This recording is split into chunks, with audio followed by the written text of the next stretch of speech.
Kevin was at the School for the Healing Arts to save Mackenzie Knott's grandfather. Roger Knott had been kidnapped and his life was in grave danger. When he got to the campus, Kevin ran into Mike and his two friends, Lionel and Luther. As usual, he had to deal with their insults. To end the nonsense, Kevin told Mike that he was on campus to meet with Wayne Ford and Harley Shepard. Mike gritted his teeth as he watched Kevin walk away. "Mike, this piece of trash is too arrogant." Lionel was a little angry. "Do you want me to call someone to teach this kid a lesson?" Luther also had an extremely threatening look on his face. "What are you talking about? Do you know anyone who can beat him?" Mike scolded them angrily. However, he still kept his eyes on Mackenzie. How good would it be if such a beautiful woman went out with him? Unfortunately, Kevin seemed to be a lot luckier at love than Mike was. But what got Mike really angry was what Kevin had just told him. Mike hadn't seen the dean or the vice president up close since the start of school, but now they were both waiting for Kevin in the office? What kind of treatment was this?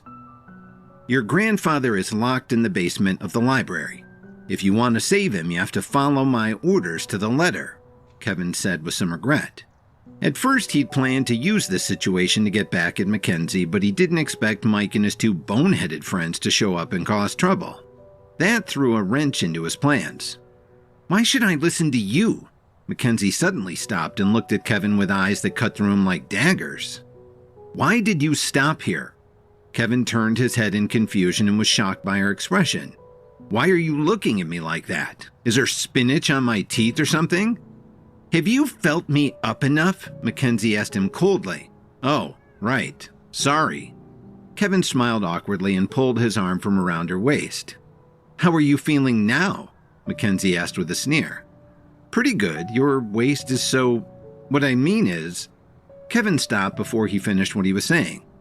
"What are you talking about?" Mackenzie clenched her fist so hard that you could hear her knuckles cracking.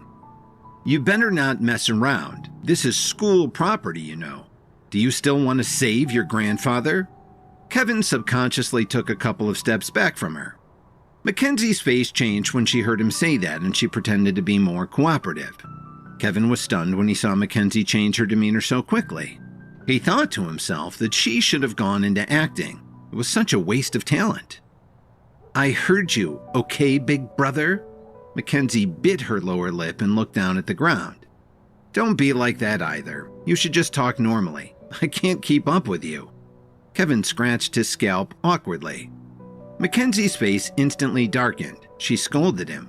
"How am I supposed to act in this situation? Just tell me what to do so we can be done with this."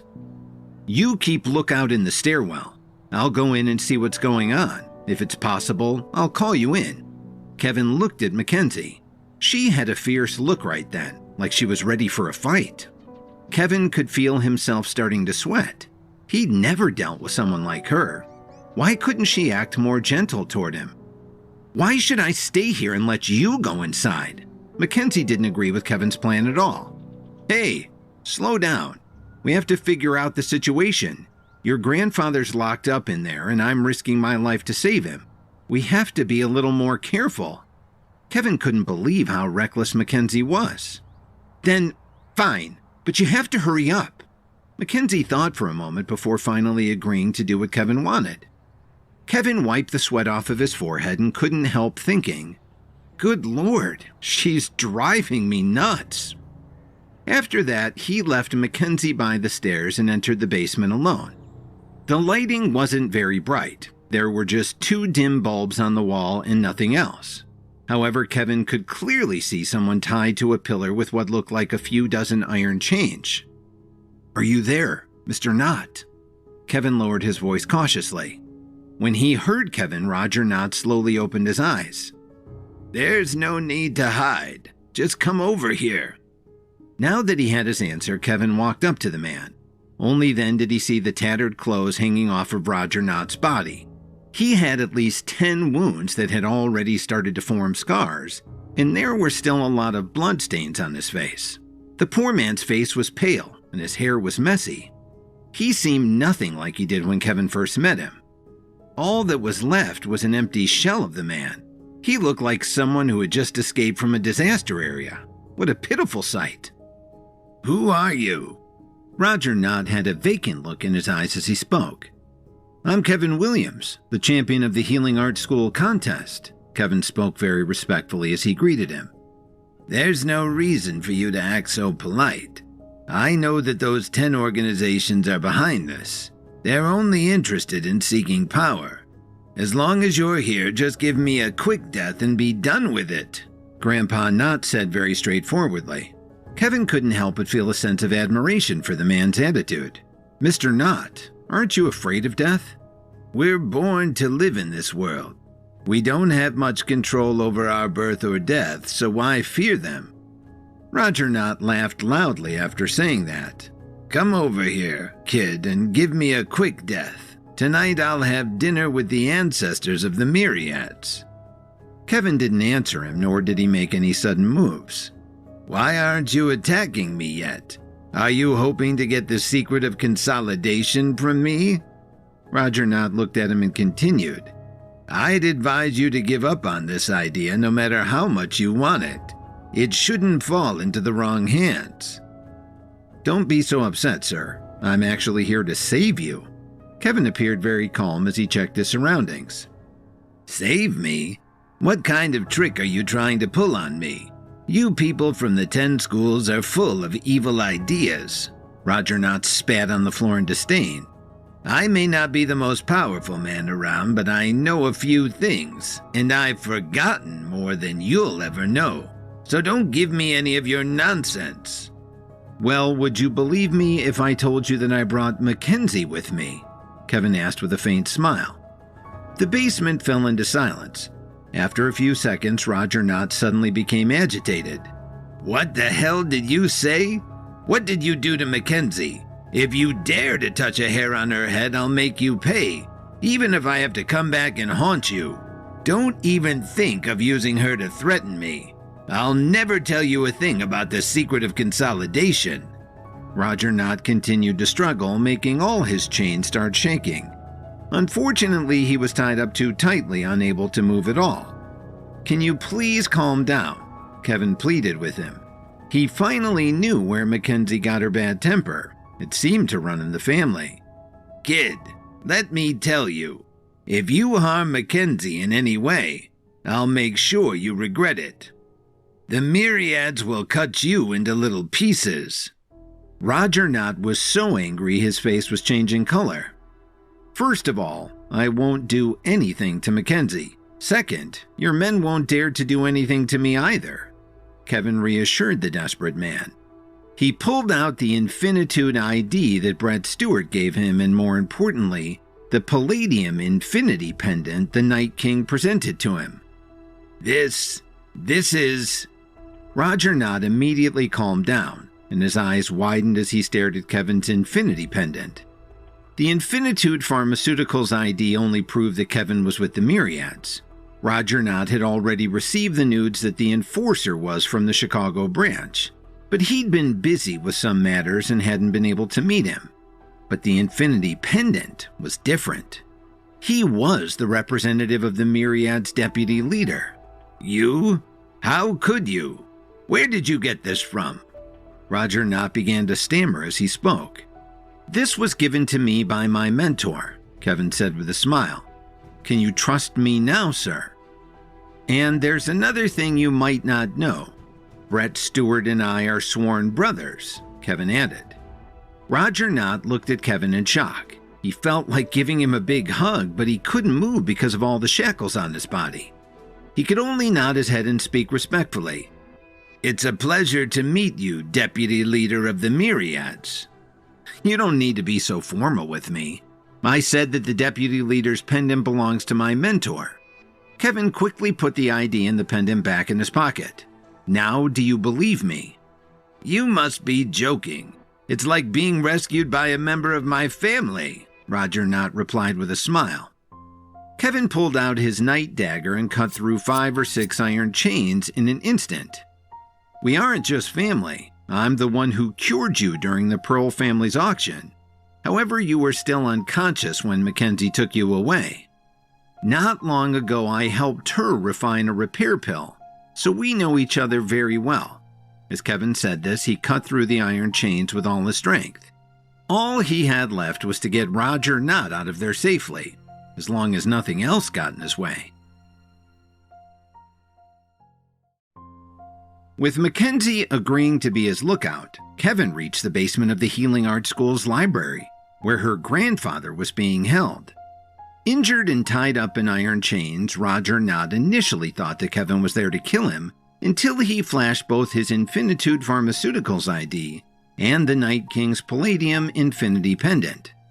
After Kevin also explained how he previously saved Knott's life at the Pearl family's auction house, he finally earned the man's trust.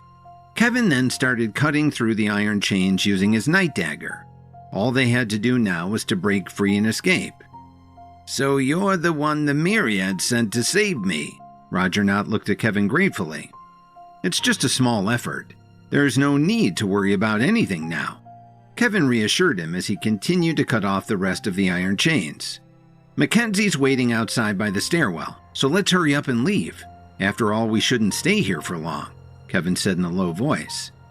"I'm afraid I can't escape. The leaders of the 10 grade schools forced me to take a muscle paralysis pill, which hindered me from using my strength to fight back against them. My body is extremely weak and I can barely move at all." Roger Knott sat on the ground looking discouraged, leaning against a pillar as he panted heavily. These words stirred up a huge wave of sympathy in Kevin's heart. It was bad enough that the leaders had caught Roger Knott, but to give him a muscle paralysis pill? If he was given a strong enough dosage, it would cause him permanent paralysis. Because of this, Kevin's impression of these herbal schools became even worse. "Kevin, it's too late for me, but I need you to do something here and I hope you can agree to it." Roger Knott seemed to want to ask for help. "I know what you're getting at, Mr. Knott, but don't give up just yet. Besides, I can't take care of that granddaughter of yours for you. She can be too much to handle," Kevin said as he took a pill out of his pocket. "Here, swallow this cleansing pill that I made. The toxic effects of the muscle paralysis pill should be completely eliminated from your body once you take it. It should help you regain your strength and mobility." Kevin slipped the pill into Roger Knott's hand. "Young man, I know you have good intentions, but the one who made the muscle paralysis pill was Central Alternative Healing Academy's Paul Vaughn. I'm sure that his mixture is so potent that nothing will be able to undo it," Roger Knott said with a sigh. "Just trust me. It'll work," Kevin replied reassuringly. "All right, I'm sure things can't get any worse for me at this point anyway. But I'm telling you, this won't work, so you have to leave before someone catches you in here." Roger Knott took a deep breath before swallowing the cleansing pill. "Mr. Knott, look. I've already gone through a lot of trouble just to save you. Now that I've come so far, you can't possibly let me leave empty-handed, can you? Otherwise, that granddaughter of yours will definitely kill me." As Kevin heard a series of bone-cracking noises, he furrowed his brow slightly. Even at such a ripe old age, Roger Knott's strength was far beyond anything his peers could ever hope for. No wonder they had to give him a muscle paralysis pill. Otherwise, those iron chains wouldn't have been able to hold him, Kevin thought to himself. A few minutes later, when Roger Knott opened his eyes again, he sprang up from the ground with the reflexes of a young man. The highly powerful leader of the Myriad seemed to have returned to his former self. "I can't thank you enough, Kevin. I'll definitely remember your kindness for saving my life. Not once, but twice." Roger Knott patted Kevin on the shoulder. "You're too kind, Mr. Knott, but we should go now. We don't have much time to waste." Kevin gestured to go upstairs. Roger Knott laughed out loud. "Ah, yes. I don't want to keep my granddaughter waiting either. Please, lead the way." Mackenzie, who had been sitting on the stairs, supported her chin with her hands. Her face was full of worry. "It's almost been a half an hour since Kevin entered. Why haven't they come out yet?" Mackenzie was thinking anxiously when suddenly she heard a shuffle of hurried footsteps approaching. A second later, she spotted someone coming toward her. After seeing who it was, Mackenzie began crying as she excitedly hugged him. "Grandpa, I thought I'd never see you again."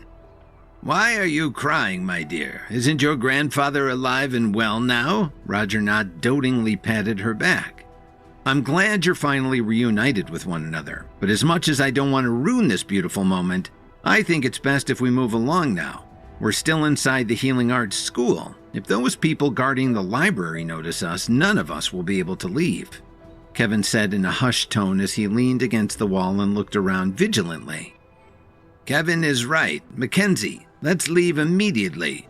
After saying that, Roger Knott held his granddaughter's hand and the three of them quickly left the stairwell. After they walked out of the Healing Arts School, the three of them ran for another 500 yards before stopping. When they looked back and saw that nobody was chasing them, they finally let out a sigh of relief. "It seems that we're safe for the time being. Mr. Knott, you have to be careful about where you plan to hide next time. Don't let the people of the 10 great schools find out your whereabouts so easily," Kevin reminded him in a low voice. "Of course, I already know that I can't be complacent against them. I know too much." Roger Knott nodded deeply. Being caught this time had revealed a lot of problems in his security plan. Then, Kevin only managed to say one word before Mackenzie interrupted him. "Do you still have something important to say? If there's nothing left for you to do here, you can leave us alone and get out of here immediately," Mackenzie said coldly. "Damn, are you trying to get rid of me so soon?" Kevin couldn't believe that Mackenzie would be so hostile towards him so soon after he'd helped her. In Kevin's mind, Mackenzie should be grateful that he was seriously injured in the martial arts competition, which bought him enough time to save Roger Knott more discreetly. Moreover, he even agreed for Mackenzie to tag along with him to the school. Even if there was no merit in doing this and they clearly disliked one another, a simple thank you wouldn't hurt, would it? "What are you still doing here? Don't you know that my grandfather still has a huge target on his back? It's better if you don't know where we're going." Mackenzie looked at Kevin and scolded him. Deep down, Mackenzie was still fuming at him. When she remembered how Kevin had asked her to call him brother and put his arm around her waist in front of Mike and the others, the thought made her squirm so much that she wanted to skin him alive with her dagger. If it wasn't for the fact that he had just saved her grandfather, she probably would have done it already. Fortunately, Kevin wasn't really in the mood to argue with her. And he had other things to do. For one thing, he still had to go to Detroit to save Phoebe. With that, he simply smiled at Mackenzie and waved goodbye to Roger Knott. He then turned around and quickly went on his way. "Mackenzie, you should have been kinder to Kevin. After all, that young man just saved me from danger. How could you treat him like that?" Roger Knott's tone carried a hint of disapproval. "Grandpa, how can you speak up for him? You don't know what he—" Mackenzie was unable to continue speaking. How embarrassing would it be to let her grandfather know? In her exasperation, she could only stomp her feet shyly like a little kid. Meanwhile, Kevin was already halfway to Detroit when he suddenly shouted, "Son of a bitch! How could I forget to ask Roger Knott about the secret of consolidation? If only he'd remembered to do that, he would have been able to complete his mission for the Alliance Director." At that very moment, Kevin's phone suddenly vibrated. It showed that it was Brett Stewart calling. "What's up, Brett? Why are you suddenly calling me?" Kevin asked in confusion. "Kevin, something bad has happened. Send out all the people you have right away," Brett Stewart said anxiously. "Slow down there. There's no need to be in such a hurry. Tell me exactly what happened." Kevin frowned slightly as he subconsciously noticed that something must have gone very wrong. 6 days ago, our Supreme Commander had planned a visit to Chicago for some reason. However, he activated his emergency distress beacon twice while he was on the way. At that time, I immediately sent the nearest Myriads members to rescue him based on the location of the latest signal we could track. However, there were no traces of blood or fighting on the ground. Now that you know the gravity of the situation, send someone to find him immediately, no matter what price you have to pay. You must find our Supreme Commander at all costs." Brett Stewart quickly rattled off his explanation without even taking a breath. All right. Don't worry. I'll go and find him right away," Kevin hurriedly agreed. This development made Kevin extremely anxious. At the very moment he was saving Roger Knott, the Supreme Leader suddenly went missing. It seemed like the 10 great schools were making aggressive moves against the Myriads by going straight for the top. At the moment, Spencer and his other men were already waiting for him in Detroit. It would undoubtedly be like finding a needle in a haystack if he wanted to find someone alone in Chicago.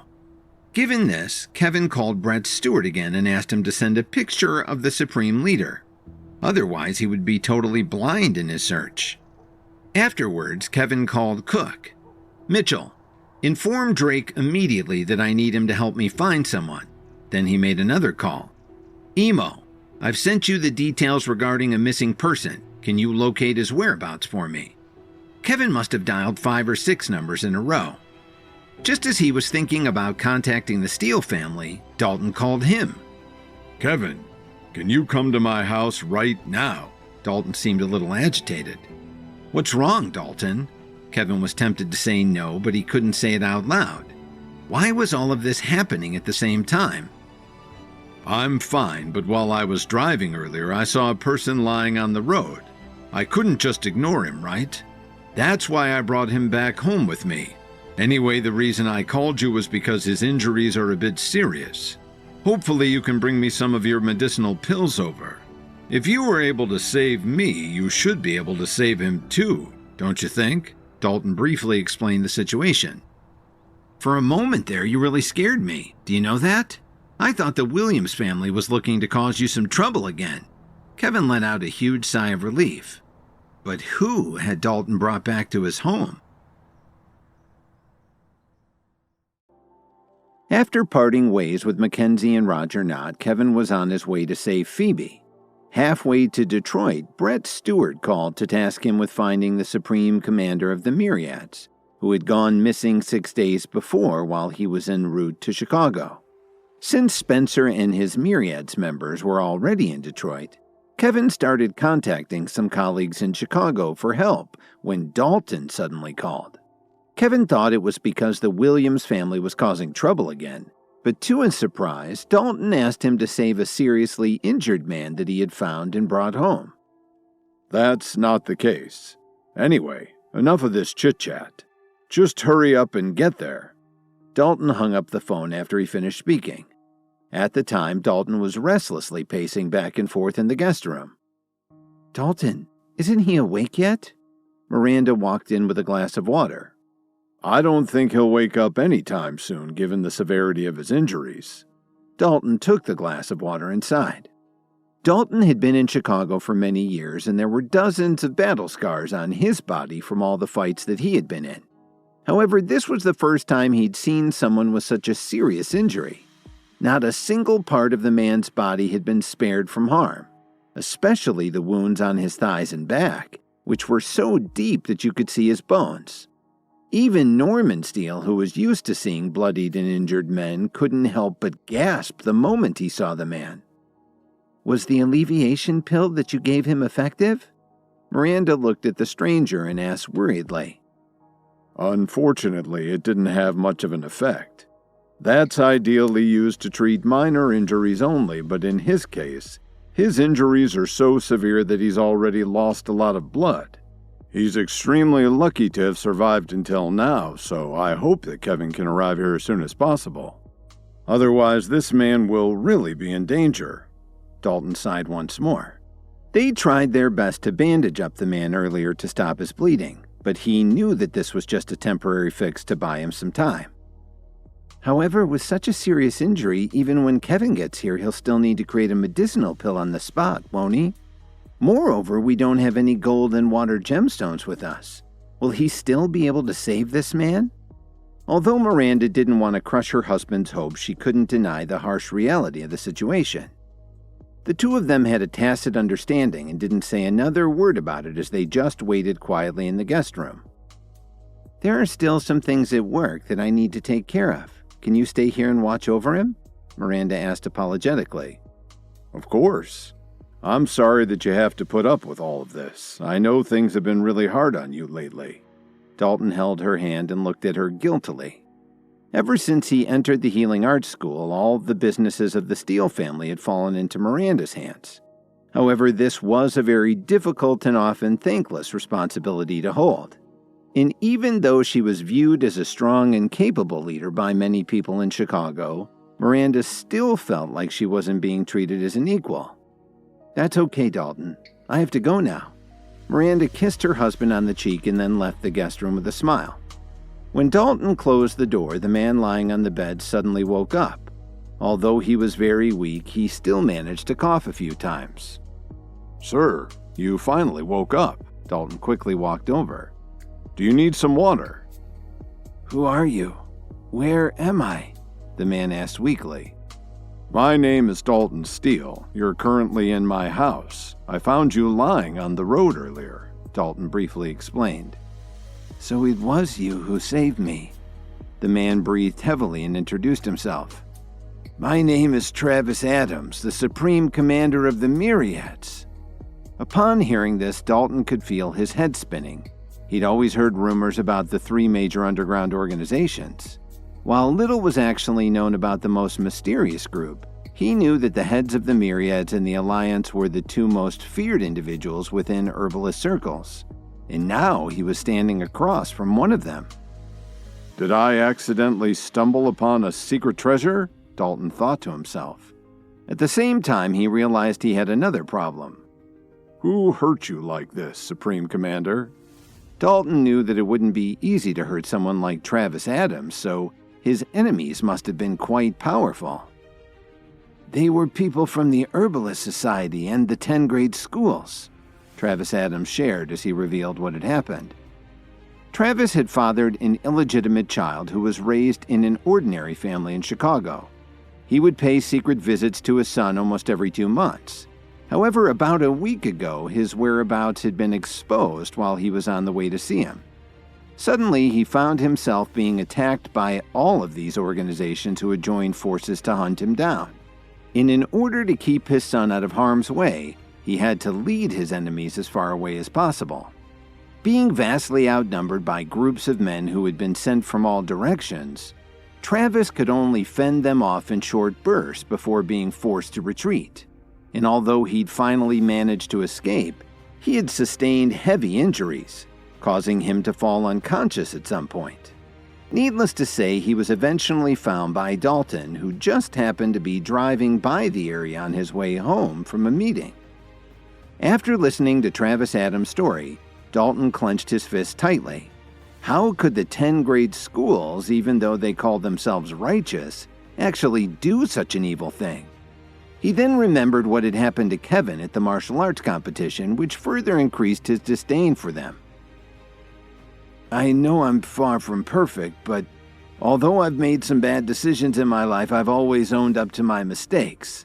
And I'm definitely not a person who does all kinds of evil deeds like the 10 grade schools claim I have." Just then, Travis Adams spurted out a mouthful of blood and coughed violently. "Supreme Commander, are you—" Dalton didn't finish his words, but both of them knew what he was about to ask. "There's not much time." Travis Adams stared at Dalton as he lay on the bed and said, "Young man, we may have met by chance, but our fate is determined by choice. Now let me repay the kindness that you've shown me. With that, are you willing to take me as your mentor and join the Myriads?" Without any hesitation, Dalton quickly took 2 steps back and respectfully knelt on the ground before Travis Adams. "Supreme Commander, it would be my honor." "Good. I may be dying now, but at least heaven won't stop me from doing this one last thing." Travis Adams waved his hand at Dalton with great difficulty, signaling him to walk a little closer. "Supreme Commander, what do you need me to do?" Dalton asked respectfully. Travis Adams then brought out 2 pills and a dagger from his pocket. "These are energy transfer pills. I've had these with me for a while now in case something like this would happen." He then pointed to his dagger and added, "This, on the other hand, is the Infinity Dagger. I want you to have it as a parting gift. Guard it with your life once I'm gone. Now take this pill and give me your right hand." Dalton immediately outstretched his right hand towards the bed. Suddenly, Travis Adams sat up on the bed, then used his dagger to make a small cut across both his right hand and Dalton's. "In order for the energy transfer pill to work, we will need to perform a blood oath by shaking hands. This will activate the energy transfer process." When Dalton nodded in understanding, Travis Adams continued, The time has come. Close your eyes. On the count of 3, we shall both swallow our energy transfer pill and shake hands at the same time. Ready? 1, 2, 3. A few seconds passed. Before Dalton could react to what was going on, he could feel an incomparably powerful energy flowing into his body from Travis Adams' hand, spreading into all his limbs and bones. Dalton, don't panic. Just trust me. Instead of losing all my strength because of my death, this process will allow my energy to live on inside of you. That way, even though I may not be around to teach you my ways and guide you through your journey, I've given you all the tools that you need to carry on my legacy, including the Infinity Dagger. Thus, you must not let me down, Travis Adams said without the slightest bit of reluctance. Don't just use your newfound power to blindly take revenge for my sake. Do you understand? Always keep justice and righteousness in your heart. Use the power that I've passed on to you to do many good deeds. Dalton couldn't say anything at the moment. Large drops of sweat continuously dripped down from his forehead, and he was trying to focus on his breathing as he soaked in all of Travis Adams' energy. After a minute, the energy transfer process was finally complete. When Dalton reopened his eyes, Travis Adams looked as if he was about to collapse. As he struggled to gasp for air, Dalton helped him lie back down on the bed. Supreme Commander!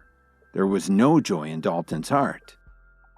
Don't be too sad. It's human nature to be born, live, and die. After I'm gone, kindly hand this letter over to the Deputy Leader, Brett Stewart. He shall take over the position of Supreme Commander, Travis Adams said as he looked at the ceiling in a daze. As for my son, you should observe him in secret at first. If you see that he has a talent for herbalism, then invite him to join the Myriads when the time comes. Otherwise, if he doesn't have any ambitions, just let him live in peace. I've already set up a trust fund in his name, so he doesn't need to worry about a thing for the rest of his life. Tears gushed out of Dalton's eyes. He gritted his teeth and nodded in agreement to Travis Adams' final instructions. Although my life may be ending in such an unglamorous way, it's been one hell of a ride. As I join the souls of my ancestors and fellow departed members of the Myriads, I can't wait to see what the next life has in store for me. After saying these words, Travis Adams chuckled 3 times before he finally stopped breathing. Until we meet again, Supreme Commander. Dalton fell on his knees as he continued to grieve in silence. A few minutes later, the guest room door was forcefully shoved open. Kevin anxiously glanced at Dalton and then shifted his gaze to Travis Adams, who had already passed away. He had arrived too late. Dalton, why are you kneeling on the ground and crying? Kevin asked in confusion.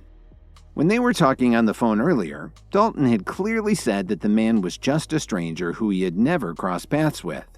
Why was he acting like his father had just died? Farewell, Supreme Commander. I shall let the Myriads know that you died with honor. Dalton's forehead was pressed against the side of the bed. Kevin's hands, which were about to reach out to help him up, suddenly froze in the air. His expression turned extremely sorrowful. 3 seconds later, Dalton slowly rose up from the floor. When he turned around, Kevin grabbed Dalton's shoulders with both his hands and asked, Dalton, who did you just say this person was? This man was the Supreme Commander of the Myriads, Travis Adams. While we only just met today, he also became my mentor during our brief time together. Dalton replied in a daze. No, it can't be. How could he be Travis Adams? Kevin couldn't believe what he had just heard. To his knowledge, Travis Adams should at least be as strong as Harley Shepard. How could he just die like that? But he knew very well that Dalton wouldn't lie to him. Just then, Dalton let out a roar as he punched a hole in the concrete wall. By then, Kevin had recovered from his shock and took notice. Whoa, Dalton, when did you suddenly get so strong? The Supreme Commander passed down all of his strength to me before he died. Dalton endured the grief in his heart and proceeded to tell Kevin everything he'd found out from Travis Adams in detail. After learning what had happened, Kevin slowly nodded his head as he looked at Travis Adams' body. He couldn't help but feel some sadness. Seeing him all bandaged up and lifeless, how could he not feel sorry for him? "I wish I could have had the chance to meet you, Supreme Commander. I'm sorry I couldn't find you in time. May your soul rest in peace." Kevin lowered his head to pay his respects. "Kevin, are you from the Myriads?" Dalton asked in surprise when he heard what Kevin said. However, Kevin only nodded his head slightly and didn't answer his question directly. He then walked to the window and called Brett Stewart. He was hoping he'd find the right words to tell him this horrible news. In his final moments, the Supreme Commander managed to pass down all of his energy to Dalton, along with the Infinity Dagger. After giving some final advice and instructions, he passed away. When Kevin finally arrived, he wondered why Dalton was kneeling down and crying to a complete stranger. When he found out that it was the Supreme Commander, he was in shock, and after Dalton punched a hole through the concrete wall out of grief, he told Kevin about everything that had happened to the Supreme Commander prior to and after their encounter. After paying his respects, Kevin called Brett Stewart. "I have some good news and some bad news. Which one do you want to hear first?" Kevin's tone was a little strange. He didn't know how to say it out loud. "Too many awful things have happened recently. You should tell me the good news first." Brett Stewart rubbed his temples in anticipation of another headache. "The Supreme Commander has been found." This was all that Kevin could think of saying. "Wow, that's great news.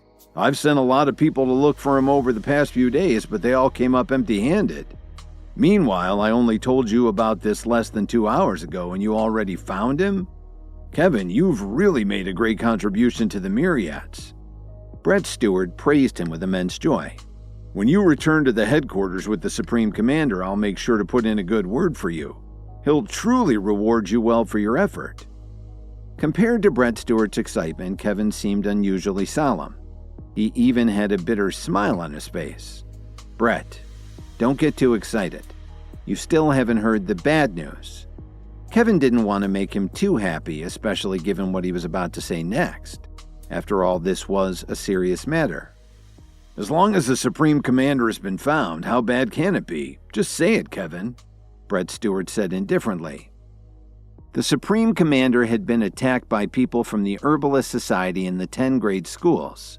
Unfortunately, his injuries were too severe and he died just moments ago, Kevin explained. As soon as these words came out of his mouth, the other end of the line fell into silence. Kevin knew this was a lot to take in, so he patiently waited for Brett's reaction. Suddenly, Brett let out a loud cry. He then tried his best to hold back his emotions as he spoke. "Kevin, you can't be serious, can you?" Kevin could already hear the deep pain in Brett's words. It was mixed in with feelings of not knowing what to do and utter disbelief. "Brett, do you think I would joke about something like this? The Supreme Commander is currently lying in front of me. He's really dead." Kevin let out a deep sigh and informed Brett about what Dalton had told him. Brett could no longer hold back his emotions, and his cries could be heard from the phone as he grieved the Supreme Commander's untimely death. Brett cried for a full 10 minutes before he finally managed to regain some composure. "Kevin, you and Dalton must bring the Supreme Commander's body immediately. Also, bring me the letter you mentioned. The headquarters of the Myriads is on Herring Island." "All right, I understand. In the meantime, Brett, please restrain your grief. After all, a dead person cannot be resurrected. I'll get there as soon as possible so that the Myriads can pay their respects." Kevin didn't know how to comfort him. After Kevin hung up the phone, he discussed the matter with Dalton and made arrangements. They immediately found a coffin for Travis Adams' body. After that, the two of them immediately rushed to the Myriads headquarters using Dalton's private plane to reach Baltimore and then taking his private helicopter to the island. Being over 700 miles away from Chicago, Kevin and Dalton had heard some rumors about Herring Island before as a place that was heavily sought after by wealthy individuals for private use. Little did they know that the island had fallen into the hands of the Myriads. On the way, Kevin and Dalton could see the beautiful scenery of the land and the sea below them. However, given the situation, they weren't really in the mood to appreciate it at this moment. A few hours later, they finally landed on a grassy field near the shore. As soon as the two of them got off the helicopter, they saw hundreds of people lined up in black mourning clothes. It seemed that the Myriads had been waiting for them to arrive for quite some time. The news of the Supreme Commander's death had spread quickly across the entire Myriads organization. Everyone had a serious expression on their faces. "May I ask if the two of you are Mr. Kevin Williams and Mr. Dalton Steele?" A man standing in front of the other members respectfully asked.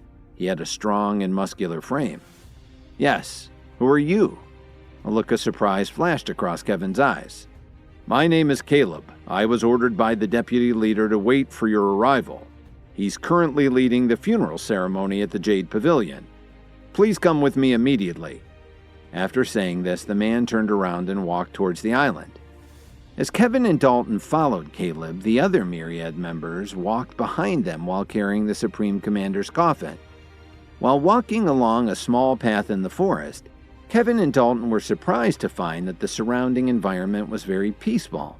There were a lot of flowers and plants, as well as animals roaming around. When they arrived at the Jade Pavilion, Kevin saw Brett Stewart standing on a platform at the front. He was sitting on an elegant throne made of white jade. Kevin's eyes then swept across the entire venue. Including himself, he found that the 12 envoys, 6 protectors, and 36 enforcers of the Myriads were all present. Among them, he also saw a few familiar faces like Roger Knott, Mackenzie, Penny, and Brenda. At the same time, over 1,000 people from the Myriads were also looking at Kevin and Dalton. Some of them couldn't help but reveal a trace of fear in their eyes when they saw Kevin.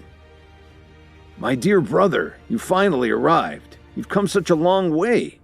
Brett didn't care about their difference in status. He quickly stood up, walked towards Kevin, and gave him a warm hug. "As promised, I have brought the Supreme Commander back." After parting ways, Kevin patted Brett on the shoulder. "You must be mentally prepared."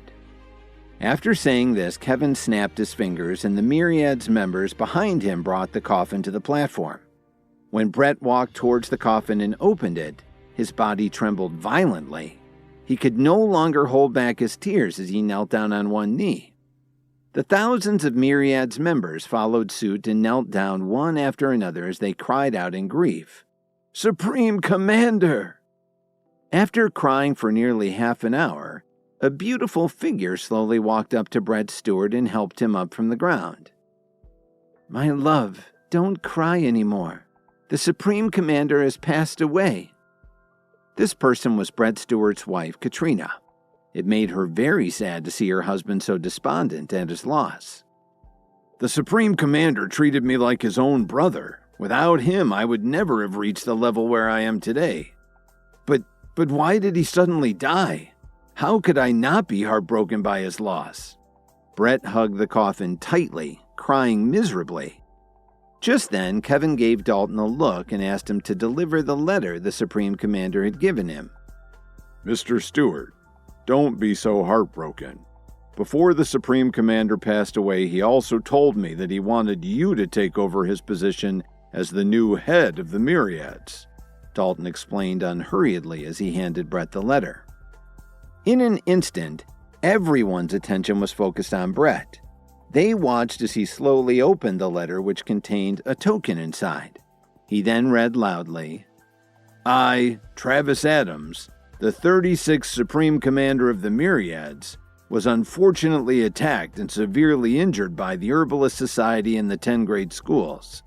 I know that I won't be able to live much longer, so I purposely wrote this letter to deliver my final orders to all members of the Myriads. First, I've known Deputy Leader Brett Stewart to be a very capable leader. He is intelligent and full of ambition. After my passing, he will naturally take over the position of Supreme Commander. To all of my members, please treat him with the same respect that you've given me. No one is allowed to disobey him. Secondly, as you all know, our organization is in imminent danger as we're suddenly being attacked from all fronts. Given this, a huge clash is on the horizon. Therefore, to all members, prepare yourselves. Continue to develop and accumulate your strength, and when the time comes, You must be ready to shed blood. Uphold the legacy that the Myriads was built upon and fight for justice and righteousness at all costs. There is no glory in surrender. Otherwise, I won't be able to rest in peace. Lastly, the Myriads shall sever all ties with the Herbalist Society moving forward. After what they did to me, everyone must remember that they have dangerous ambitions, so don't be fooled by their words. However, be wise and don't seek revenge blindly. The moment Brett finished reading the letter, he knelt down once again and pressed the letter against his chest. He looked up at the sky and shouted, "Supreme Commander, don't worry. I shall definitely honor your wishes and lead the Myriads. Please take care of yourself." "Farewell, Supreme Commander," all the members of the Myriads shouted at the same time. Katrina helped Brett Stewart up from the ground again.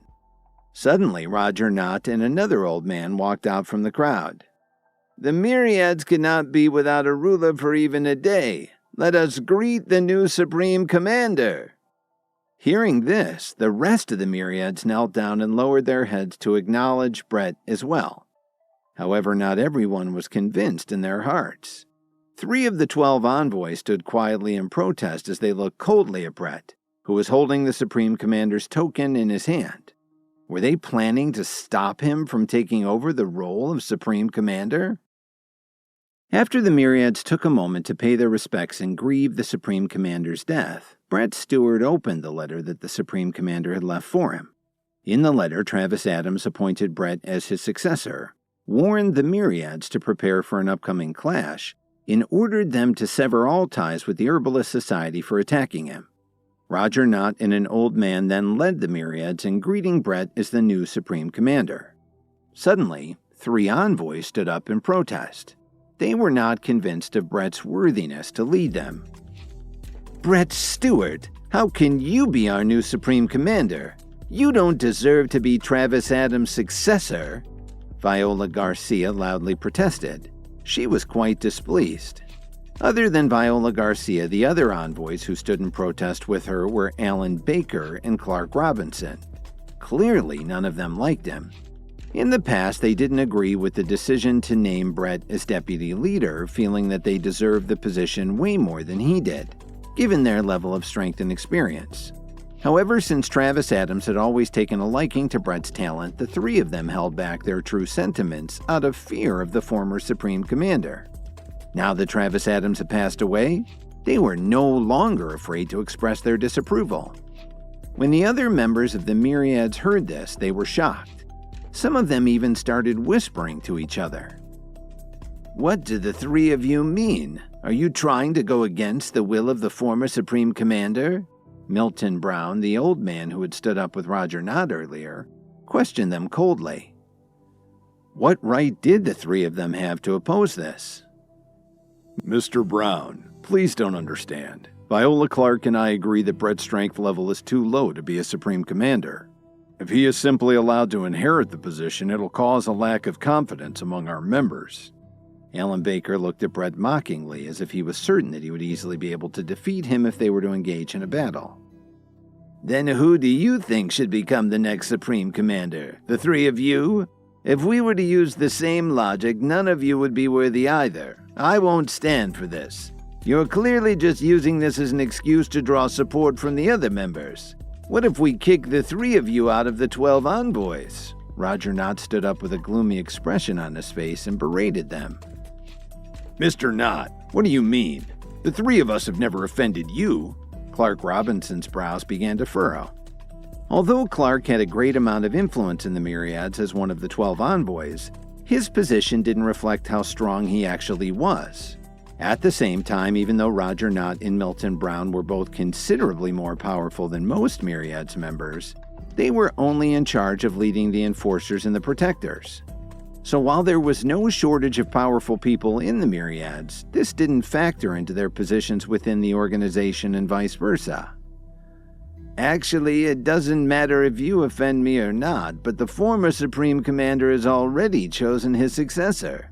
If you wish to oppose his will, I'll make sure that you all die on the spot today."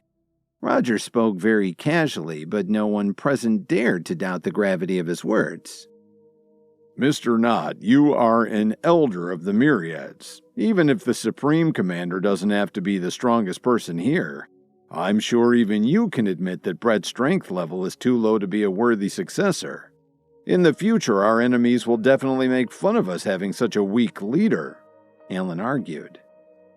Besides, what's the use of him being resourceful? The Supreme Commander should be the one to lead the charge and break through enemy lines during a battle. If he can prove it in front of everyone today and beat me in a fight, I'll definitely follow his orders from now on. Viola fearlessly took 3 steps forward.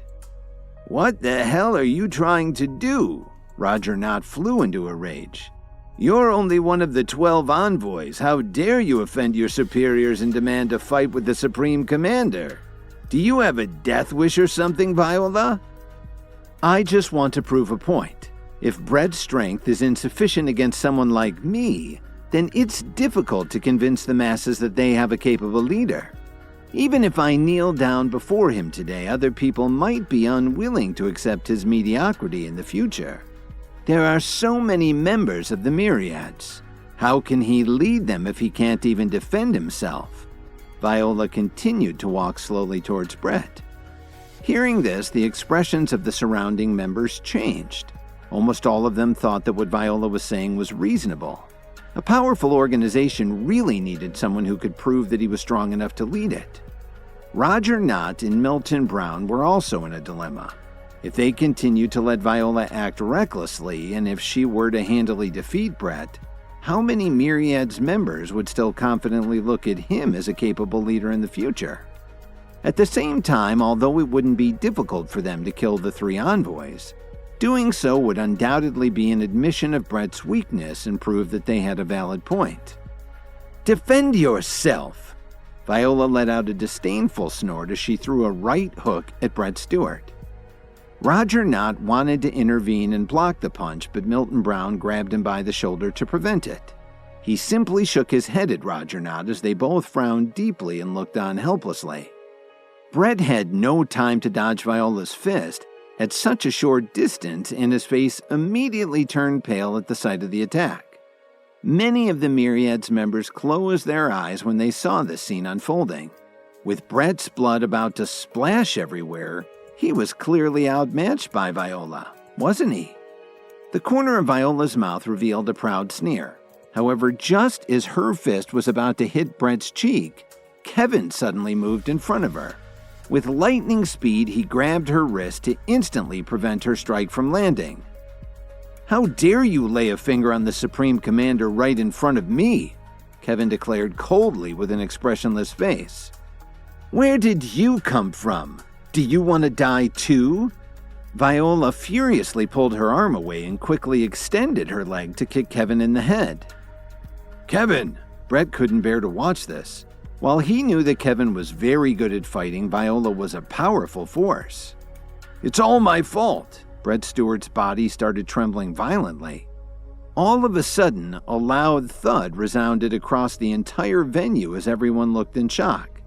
Kevin had managed to dodge Viola's kick and gave her a spinning kick of his own that landed right on her chest.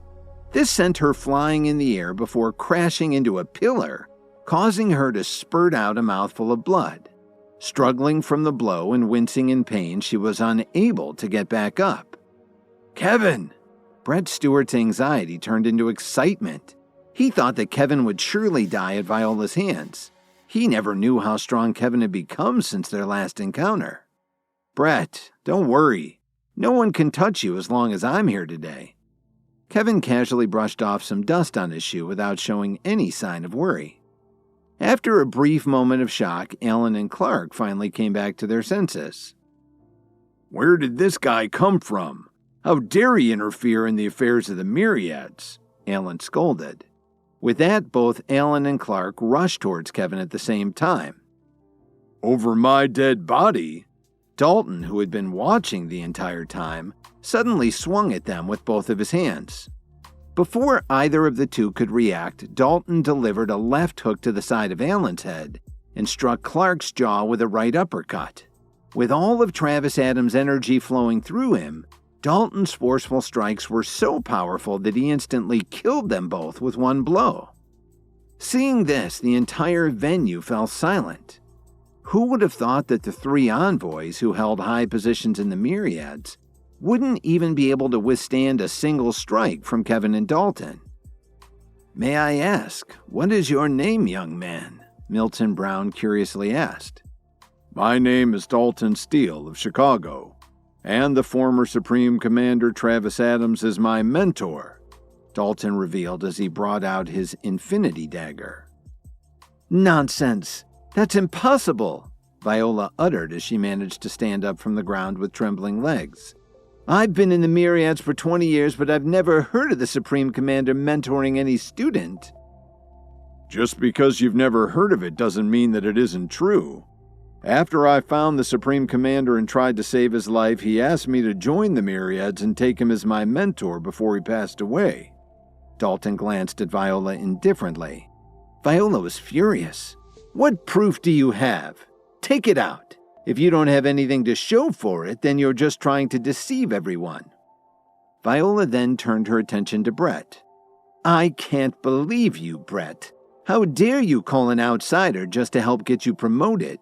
And you even got him to invent this touching story about the Supreme Commander's final moments? You should be ashamed of yourselves." What the hell did you just say? Dalton couldn't hold his temper any longer. "Are you getting angry because I managed to expose your scheme? I wonder how much he paid you." Viola leaned against the pillar and burst into laughter. "Brett, you're so full of tricks. How can we acknowledge you as our leader if you keep relying on others to do your job for you? Even if you kill me today, there will still be thousands of doubting members that you'll have to deal with in the future." If you dare to say one more word, I won't hesitate to kill you, Dalton warned. He hated people like Viola who liked to stir up trouble without any good reason. How could she question his connection with the former Supreme Commander like that? "Please step aside." Milton Brown quickly intervened between them. "This is an internal matter of the Myriads. We'll take it from here and handle this ourselves." "What the hell do you mean by that?" Kevin slowly walked forward. "Since Dalton was under the former Supreme Commander's tutelage, it means that he should be part of this discussion." "And who are you to say that?" Milton Brown took a deep look at Kevin and was confused. "You really don't know me? Perhaps you should recognize this token in my hand." Kevin pulled the Night King's infinity pendant out of his pocket. "It can't be, is that?" Milton Brown looked at the pendant in shock, then quickly turned his head back to Kevin. He immediately took a few steps back in disbelief. When Dalton revealed his connection to the former Supreme Commander, Viola accused Brett of relying on outside help and fabricating a story about Travis Adams' final moments just to be named his successor. Suddenly, Milton Brown intervened, making Dalton and Kevin step aside because this was an internal matter of the Myriads. Feeling slighted, Kevin argued for Dalton's right as a Myriads member given that he was Travis's student. Then he flashed the Night King's infinity pendant to identify himself. Milton was shocked when he saw this. "How dare you insult me and call me a bystander? This symbol was given to me by my mentor. Why aren't you kneeling down in front of me?" Kevin's eyes suddenly looked cruel as he shouted at them in a cold voice. "I'm sorry, Deputy Leader. Please forgive me for not recognizing you." Milton Brown hurriedly knelt on the ground and lowered his head to acknowledge Kevin. While the Supreme Commander was the highest position and head of the Myriads, Brown considered the holder of the legendary Infinity Pendant as his true master. When the others also recognized the symbol in Kevin's hand, including Viola Garcia, they all suddenly knelt down on the ground as well, with cold sweat slowly trickling down from their foreheads. "Do you still think this is just your internal matter now?" Kevin asked coldly. "We will do as the Deputy Leader tells us." Milton Brown felt tongue-tied when he replied. "Do you think Brett Stewart is suitable to be the next Supreme Commander?" Kevin's gaze quickly swept across the thousands of Myriad members who were present. Yes, Deputy Leader. Everyone agreed respectfully at the same time. Although Kevin looked calm on the outside, he was actually trying to hide his panic deep down inside. After all, this wasn't actually his infinity pendant, but at the same time he was also curious about who the Night King was. Even though the only difference between Brett's deputy leader emblem and his own was that his pendant was made of palladium. That alone had been enough to garner such a huge amount of respect in the eyes of the Myriads. On top of that, the higher-ups of the organization seemed to be very wary of him. Supreme Commander Stewart, how do you think we should deal with her? Kevin turned around and asked Brett. Hearing this, Viola took a deep breath. She was so scared that she had forgotten the pain from the blow to her stomach. Her hands were shaking intensely, and there wasn't a trace of arrogance left in her. Supreme Commander, I was wrong to insult you. I'm really sorry. Please, for the sake of the organization, let me go this time. I've worked hard for the Myriads all these years. Viola walked up to Brett Stewart and held her head low as she begged him for mercy. Why are you suddenly begging for mercy now? Where's the arrogance you showed earlier? Dalton held out his infinity dagger as he asked her. Are you still questioning my identity now? I'm really sorry. I won't dare to question your authority ever again. Viola's face was extremely pale as she began to cry in fear. After glancing at her, Brett took a deep breath and said, Kevin, let her go. After all, despite her arrogance, she's worked hard and made some contributions to the Myriads over the years. As you wish, Supreme Commander. Kevin smiled as he nodded. All of you, listen up. While the Supreme Commander was kind and generous enough to spare Viola's life, she and the others committed actions that can't be tolerated by the Myriads. I hope this will be the last time. Anyone who dares to disobey the head of the Myriads will be killed without mercy. Let the two envoys' deaths serve as an example. The deputy leader is truly wise. Let's all greet the Supreme Commander once again. The rest of the members from the Myriads exclaimed fearfully. Kevin, you and Dalton have come a long way just to get here. Go and rest for a while. I'll come back to find you two after I take care of the former Supreme Commander's funeral, Brett said very solemnly. Thank you, Supreme Commander. Kevin respectfully lowered his head to Brett before leaving with Dalton. Even though Brett treated him like a real-life brother, he deliberately did this for others to see, knowing that this would help to garner respect for the Supreme Commander as well. With that, Brett Stewart once again knelt in front of Travis Adams' coffin. Upon seeing this, everyone obediently followed suit and resumed paying their respects. This brought back a touch of sadness and solemnity in the pavilion. Meanwhile, Kevin and Dalton slowly walked along the island's forest, enjoying the beautiful scenery as if they were on vacation in paradise. Kevin, why do you think Brett spared Viola's life? Dalton couldn't help but ask. He did it with the bigger picture in mind. Kevin shook his head lightly. Although killing her would have established his prestige, she still holds a high position of influence in the Myriads. If all three envoys had been killed, it would have inevitably caused an uproar from the other members.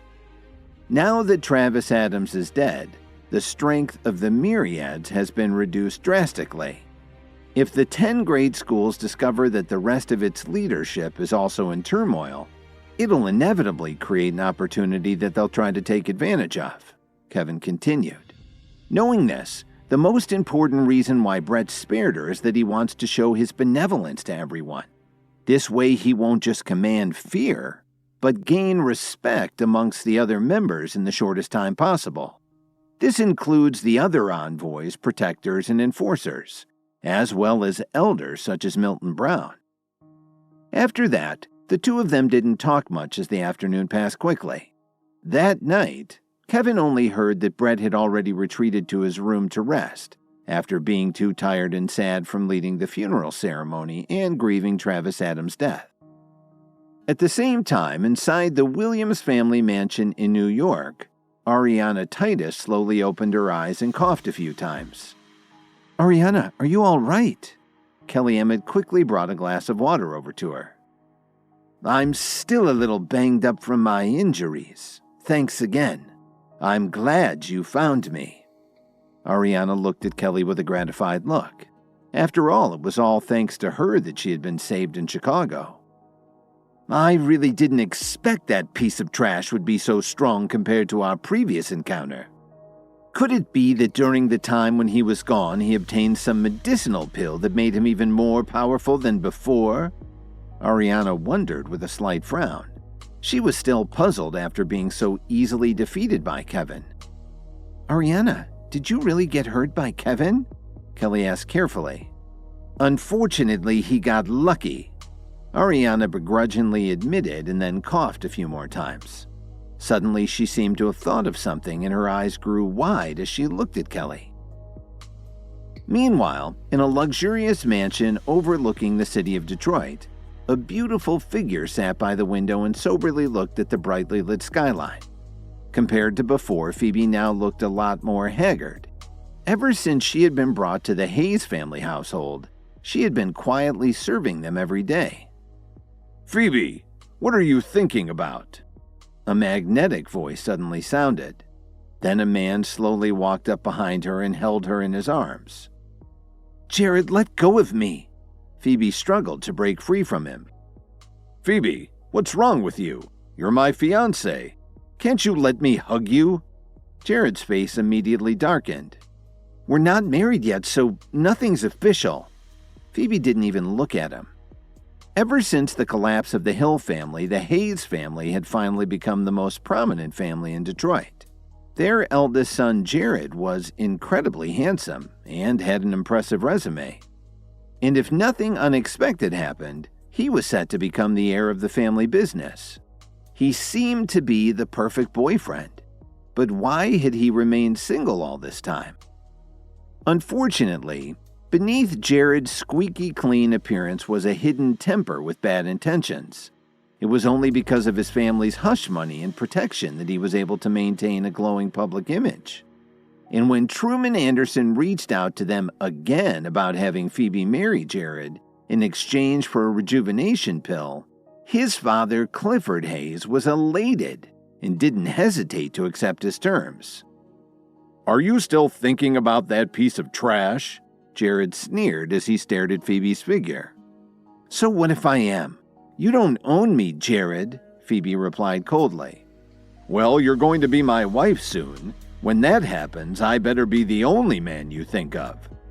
Jared's expression suddenly became less pleasant as he slammed his hand on the window. "Besides, I'm the heir of the respected Hayes family. How can you love that useless son-in-law more than me?" When Phoebe didn't answer him, Jared added, "I know that you only agreed to this marriage because you wanted to save him, but that piece of trash isn't good enough for you anyway. He doesn't compare at all with me." "So what if he's just a useless son-in-law? But you're right. It isn't fair to compare the two of you. In my opinion, he's more than 10,000 times the man that you'll ever be." Phoebe wasn't afraid of him at all. These words completely set off Jared's anger. He suddenly rushed up to Phoebe and picked her up against her will. "Tonight I'll show you who's a real man." "Jared, what are you doing? This isn't funny. Let me go." Phoebe didn't expect this at all. She started to get anxious as she struggled to break free. Before anything else could happen, they heard a series of rapid knocks on the door. The room suddenly fell into silence. "Shut your mouth!" Jared covered Phoebe's mouth as tears kept falling from her face. After 2 minutes, the knocking still hadn't stopped. This annoyed Jared. "Who the hell is knocking outside? Are you so stupid that you can't even talk?" A polite voice replied, "Sorry to bother you, Mr. Hayes, but your father has asked for you to come see him immediately." Phoebe was relieved by the interruption. In the Hayes family mansion in Detroit, Phoebe was looking more haggard than ever. It was obvious that she was thinking about Kevin, which annoyed Jared to no end, so he confronted her about it. He was angered by her cold responses towards him, and he suddenly grabbed Phoebe against her will. But before anything could happen, Jared was interrupted by someone who kept knocking at the door.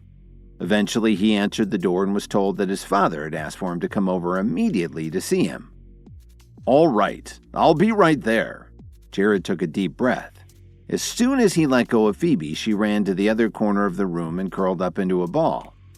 "You got lucky tonight, but don't look too relieved. We're still going to get married soon. When that happens, you'll have no choice but to spend the rest of your life with me." As Jared spoke, he tidied up his clothes from top to bottom and left the room without looking back.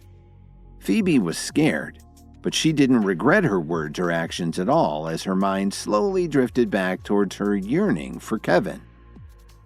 Meanwhile, back at the Myriad's headquarters, the night went by quickly.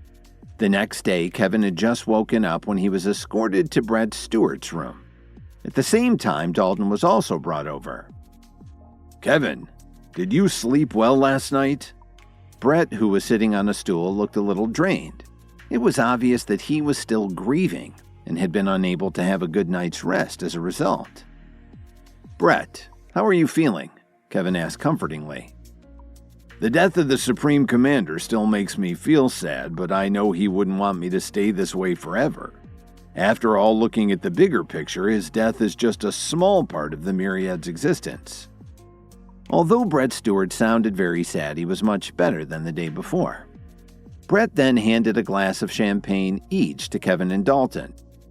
"I wanted to do this last night, but I was just too overwhelmed from everything by the time the funeral ceremony ended. Anyway, the reason that I brought the two of you over here now is I have a suggestion. Kevin, you know that we're brothers, and Travis Adams was one of my brothers too. Now, since Dalton was mentored by Travis and you already consider him to be your brother, why don't all three of us start treating each other as brothers from now on?" "Sounds good to me, Mr. Stewart. I mean, brother," Dalton happily teased. "I have no problem with that either. It's good to have two of my dearest brothers right here with me," Kevin smiled. "Cheers to our brotherhood," Brett exclaimed as the three of them toasted. As they sat down on a couch, Brett suddenly remarked, "By the way, Kevin, I heard that you ran into some trouble recently." "It's just a small matter. There's no need for you to worry about it." Kevin gently waved his hand. "Detroit is a very nice place. If possible, I advise you to hang on to it," Brett slyly remarked. "Brett, how could you tell what I was thinking?" Kevin was surprised. "Hey, I know we're all brothers here, but can the two of you be any more cryptic? What are you guys talking about?" Dalton scratched his head. However, Kevin and Brett didn't dwell on the topic and just laughed out loud at their inside joke. "Brett, I can't stay on this island for long. I've decided to return to Chicago today," Kevin said apologetically. "If you have something to do, you don't need to stay. Just remember, no matter what difficulties you may encounter, you can always let me know. Although I can't guarantee that I'll be able to solve them, I'll definitely do my best each time." After saying this, Brett raised his glass of champagne and the three brothers happily clinked their glasses. After having a meal together, Brett sent someone to quickly prepare a fast boat and send them away without alerting anyone. "Next time you come back, I won't be the weakest one," Brett said to himself as he watched the boat move farther and farther away from the island.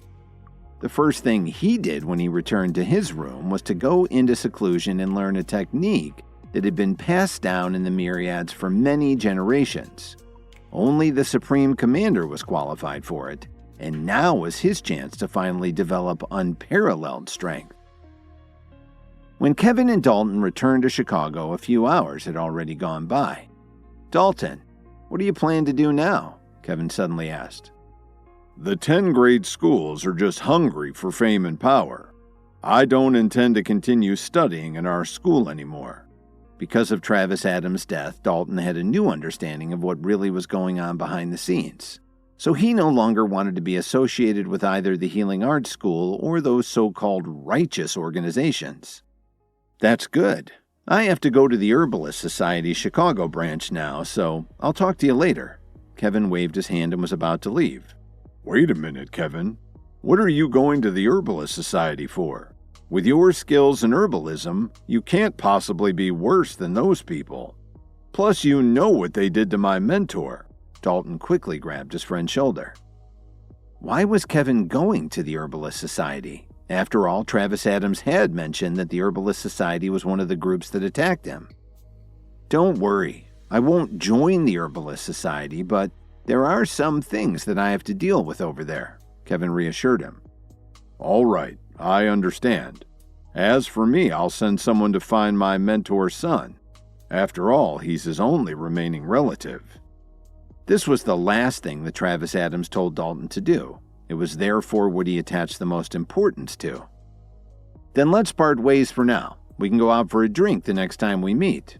See you, brother." After saying that, Kevin walked off in the direction of the Herbalist Society's Chicago branch. "Take care, brother. I'll definitely look forward to that. We'll drink until we drop." Dalton laughed out loud. The Herbalist Society Chicago branch was one of the most magnificent buildings in the city. Its ground floor also operated as a pharmacy that was growing in popularity with many people. Although the herbal medicines that they sold to civilians couldn't help them prolong their life or increase their strength, it was definitely a more effective and inexpensive option for treating common ailments such as coughs and colds compared to typical drugstore alternatives from pharmaceutical companies. As he watched the continuous stream of people entering and exiting, Kevin sighed. Right now, he was still very confused about the true colors of the Herbalist Society. On the one hand, its herbal medicines really helped the public. On the other hand, the organization's ambitions were so outlandish that its leaders were willing to take drastic measures just to get what they wanted, such as going after Travis Adams. Moreover, remembering what the Night King had told him, Kevin could totally picture that there was a more sinister side to the Herbalist Society. "Luckily, I didn't agree to Nadia Alexander's request," Kevin thought to himself. If not, he wouldn't be able to face Brett, knowing that he had helped their enemy. Kevin called her on the phone. "Hey, Nadia, where are you? I'm already at the entrance of your Chicago branch." "Kevin, wait a second. I'll come out immediately." Nadia seemed to be caught off guard, but she was pleasantly surprised. Kevin didn't say anything else. Since Nadia Alexander was giving him a chance to meet the most powerful people in the Herbalist Society, he wouldn't dare to miss it because he could provide useful intel for the myriads. More importantly, by getting to know the faces behind the different herbalist organizations such as this one, it would be easier to carry out the bigger plans he had for the future. Just then, Kevin's phone suddenly rang. It was Miss Wilson calling. After he picked up, Miss Wilson asked respectfully, "Mr. President, are you free right now?" "What happened to the company this time?" Kevin asked hesitantly. "Williams Media's doing fine. However, the Hayes family of Detroit sent someone here to see you," Miss Wilson explained with an uneasy smile. "The Hayes family?" Kevin frowned. "Who did they send? And did you ask them what they want?" "It's the eldest son of their family, Jared Hayes. He wants to acquire a large number of power pills," Miss Wilson revealed concisely. Ever since Williams Media acquired the Booker Phoenix Corporation and the news of them selling over 100 power pills had spread, in just a few days' time, dozens of famous companies across the country had taken the initiative to come and talk about a potential partnership. "I don't need to come over. You can let Jared Hayes know that I won't offer a single power pill to their family. If he asks why, you can tell him that the order came from me." Kevin thought for a while and added, "Also, kindly release another memo to anyone who has bought a power pill from our company before. Whoever dares to sell or give their stash to the Hayes family will no longer have the right to participate in future auctions." After saying that, Kevin hung up the phone. He thought to himself, "I'll make the Hayes family pay for what they did to Phoebe. I guess I didn't have to go to Detroit to take down her fiancé." Meanwhile, in the reception area of Williams Media, Jared leaned back on the couch and looked at the surrounding facilities. Although he didn't think much of Chicago, Williams Media was a leading enterprise. That meant that he had to pay attention to its activities, especially since they had power pills in their hands. With the Hayes family's prominence in Detroit and his own glowing reputation, Jared figured that if he came personally, Williams Media's CEO would definitely run out just to meet him. If I can get on the good side of their CEO and set up a partnership with them, I'll be able to secure my position as the family's heir. In addition, by taking a power pill, I'll be able to improve my strength to become the most powerful man in Detroit. And once I fly back home, I'll get to marry Phoebe and have a beautiful wife. With everything going for me right now, it feels like I'm about to take a giant step into my future. Just as Jared was thinking about all of this, the door of the reception area opened and Miss Wilson slowly walked into the room. Without waiting for Miss Wilson to explain the situation, Jared raised his head and said arrogantly, "What did your CEO say?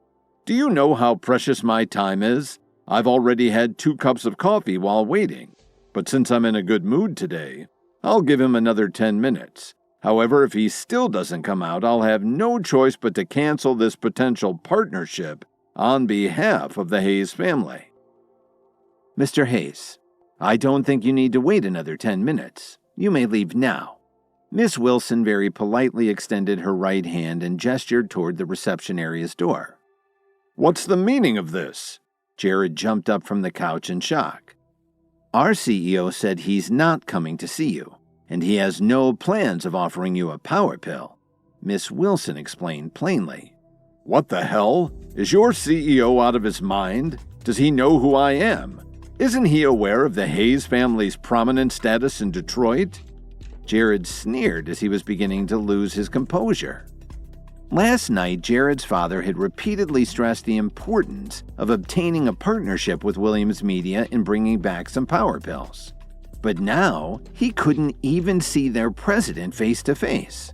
Moreover, without a power pill, his dream of taking over Detroit one day would be shattered, wouldn't it? "Mr. Hayes, please don't get too upset. Although I may not be familiar with the Hayes family status in Detroit, I know very well that we're currently in Chicago, and you just insulted our company's president. So it's even more impossible for us to offer any power pills to you." Miss Wilson's tone was neither warm nor angry. "Screw this." Before Jared could finish what he was saying, he saw that Miss Wilson's expression had become far more severe. "You may do as you wish, Mr. Hayes, but I have to leave now to take care of more pressing matters." Miss Wilson turned around and quickly left the reception area. If this had happened in the past, Miss Wilson wouldn't have dared to treat Jared this way. But now things are different. Williams Media was now a leading powerhouse in the entertainment industry. Beyond that, the company also had the much-coveted power pill in its hands. This was like having an unbeatable ace in the hole. Jared fiercely punched the coffee table out of frustration and shattered it. Suddenly, the reception area's door was pushed open again and another employee walked in. He looked very displeased with Jared's outburst. While waiting for Nadia Alexander to meet him at the Herbalist Society Southern Branch, Kevin suddenly got a call from Miss Wilson. She told him that Jared Hayes was at Williams Media to meet with the CEO. Unaware that Kevin was actually the company's CEO, Jared's father had asked him to set up a partnership and acquire some power pills. However, Kevin had no interest in dealing with the Hayes family after what happened to Phoebe. After Miss Wilson relayed this to Jared and left the reception room, he shattered a coffee table out of frustration. Another employee immediately entered the room. Thinking that this person was the president and that he was about to apologize for Miss Wilson's behavior, Jared became arrogant once again. "I knew Williams Media would never give up a potential partnership with the Hayes family. However, since your secretary has just offended me, I've decided to double the number of power pills that we'll be needing in exchange for our cooperation." In his heart, Jared wanted to humiliate Williams Media's president so that he would never dare to look down on the Hayes family again. As for Miss Wilson, he also planned to make her beg for his forgiveness as part of the deal. However, Jared wasn't prepared for the response that he got. The employee simply stared at him as if he was an idiot. He sighed and informed him, "Sir, you need to pay for the coffee table that you just damaged." "What the hell did you just say?" Jared reacted in confusion. "Please go to the finance department to cover the cost of its replacement. Otherwise, we'll call the police." The employee didn't seem to want to waste his time with this fool. Before Jared could utter another word, the employee walked out of the reception room. Jared couldn't believe what was happening to him. As the Hayes family's likely heir, why was he being given such treatment? Jared finally realized that he didn't have any influence in Chicago, so he was left with no choice but to follow the employee's instructions and pay for the damages he'd caused. Besides, if he didn't succeed in currying favor with Williams Media and then got entangled with the police on top of it, Jared would definitely face his father's wrath once he returned to Detroit. Meanwhile, Kevin was leaning against the wall of the Herbalist Society's Southern Branch entrance and playing around with his phone. It had been half an hour since he called, but Nadia was still nowhere to be found. Suddenly, a shadow blocked Kevin's light. He thought Nadia had finally arrived, but when he looked up, he found an old man standing in front of him, surrounded by several other individuals. Kevin Williams. The old man kept looking at him with strong hatred in his eyes. "Do I know you? Have we met?" Kevin asked with a slight frown. The old man's gaze made him feel very uncomfortable. "You don't know me, but you know my grandson," the old man replied coldly. "I don't like to chat with strangers. If you have nothing else to say, please leave." Kevin could vaguely feel that the old man wasn't friendly, even though he'd never seen him before. "Listen up, young man. The Butler family will make you pay for hurting my grandson. As long as I still have a breath left in me, you can forget about living peacefully in Chicago." The old man clenched his fists tightly. When he heard this, Kevin instantly understood who the man was. Doug Butler's grandfather, George, was the Butler family patriarch. Kevin glanced at the furious man and smiled contemptuously. "How's Doug doing, by the way? If my guess is correct, you came here to buy some medicinal pills for him, didn't you?" George Butler didn't reply. Instead, he just kept staring at Kevin. He knew that this young man was no longer just the useless son-in-law of the Jones family, but also was the powerful CEO of Williams Media. Therefore, he couldn't do anything to control Kevin. Still, his grandson's situation made him feel uneasy now that Kevin was standing there right in front of him. "If you want to take revenge, I'd be happy to oblige and have some fun with you and your relatives. But if you waste your time with me instead of getting your grandson some medicine, I'm afraid that he won't be able to survive in the hospital much longer." Kevin smiled and patted the man's shoulder. "Besides, I don't think it would be nice of me to put an older gentleman like you in the hospital. Don't you agree?" "How dare you speak to our grandpa like that?" One of the members of the Butler family couldn't bear it any longer. "You're just a freeloader and a loser. How dare you speak to our patriarch like that?" Another relative sneered. "If you say another disrespectful word towards our family, I'll have to beat some sense in you," a third one threatened. Kevin couldn't help but laugh as his eyes swept across all these angry people one by one. "Who do you think you guys are?" Kevin said coldly. "I was only talking to George Butler. What right do you have to interrupt me? If any of you say one more word to me, you'll all end up like Doug." With that, Kevin stomped one of his feet on the ground, and for a second or two they could feel the ground shaking below them. They looked at each other and were very puzzled. "Young people like you should learn to keep a low profile." George Butler pretended to be indifferent. However, a hint of shock flashed across his eyes as well. "Do you mean that you only bully old people like yourself?" Kevin playfully teased and gave him a gentle pat on the shoulder. This drew the fury of the rest of the family representatives. Kevin had undoubtedly insulted the entire Butler family. "How dare you disrespect my father? You've gone too far, you piece of trash," one of George Butler's sons growled. "Grandpa Butler, please let me give this guy a good beating," one of his grandsons offered. They all began to crack their necks and knuckles as they got ready to fight. They glared at Kevin as if their eyes were about to spit out fire. It seemed that they were only waiting for George Butler to nod his head before beating Kevin up. By now, this confrontation had attracted an audience as many people stopped in their tracks and whispered to each other. After all, the Butler family was one of Chicago's wealthiest families, so there were quite a number of onlookers who knew them. "This is outrageous. That young man actually disrespected that old man like that? An onlooker gasped. Doesn't he recognize who that person is? He actually dared to offend the Butler family patriarch. Another woman shook her head. Everyone thought that Kevin was about to pay for his actions, but what happened next shocked them all. All of you, keep quiet. George Butler coldly swept his gaze over his family, then glanced at Kevin. You better know who you're dealing with, young man. Just walk away before you regret anything. I'm not afraid of an arrogant old man like you. Like I said earlier, if you want to take revenge for your grandson, feel free to bring it on, Kevin replied in a condescending tone. However, this was all because he wanted to show that the Butler family wasn't a big threat to him. Be careful what you wish for, Mr. Williams. We're ready to fight to the death. The resentment deep in George Butler's eyes intensified. The surrounding people began to discuss in hushed voices amongst themselves once again. Who exactly is this person? Could he be a young member of another prominent family? One man wondered. That guy? Have you seen the clothes that he's wearing? Impossible! The woman beside him sneered. Wait, I've seen him somewhere before. Isn't he that useless son-in-law from the Jones family? No wonder he looks so familiar. One man finally recognized Kevin. This guy? I can't believe the Jones family would dare to provoke the Butler family. They couldn't hold a candle to them. One woman laughed out loud.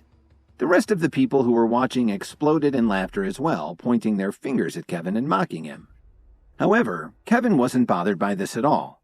He only glanced at them briefly before turning his attention back to George Butler. All right, if that's what you want, then I'll wait right here for your next move. But just to be clear, what happened to Doug was your fault.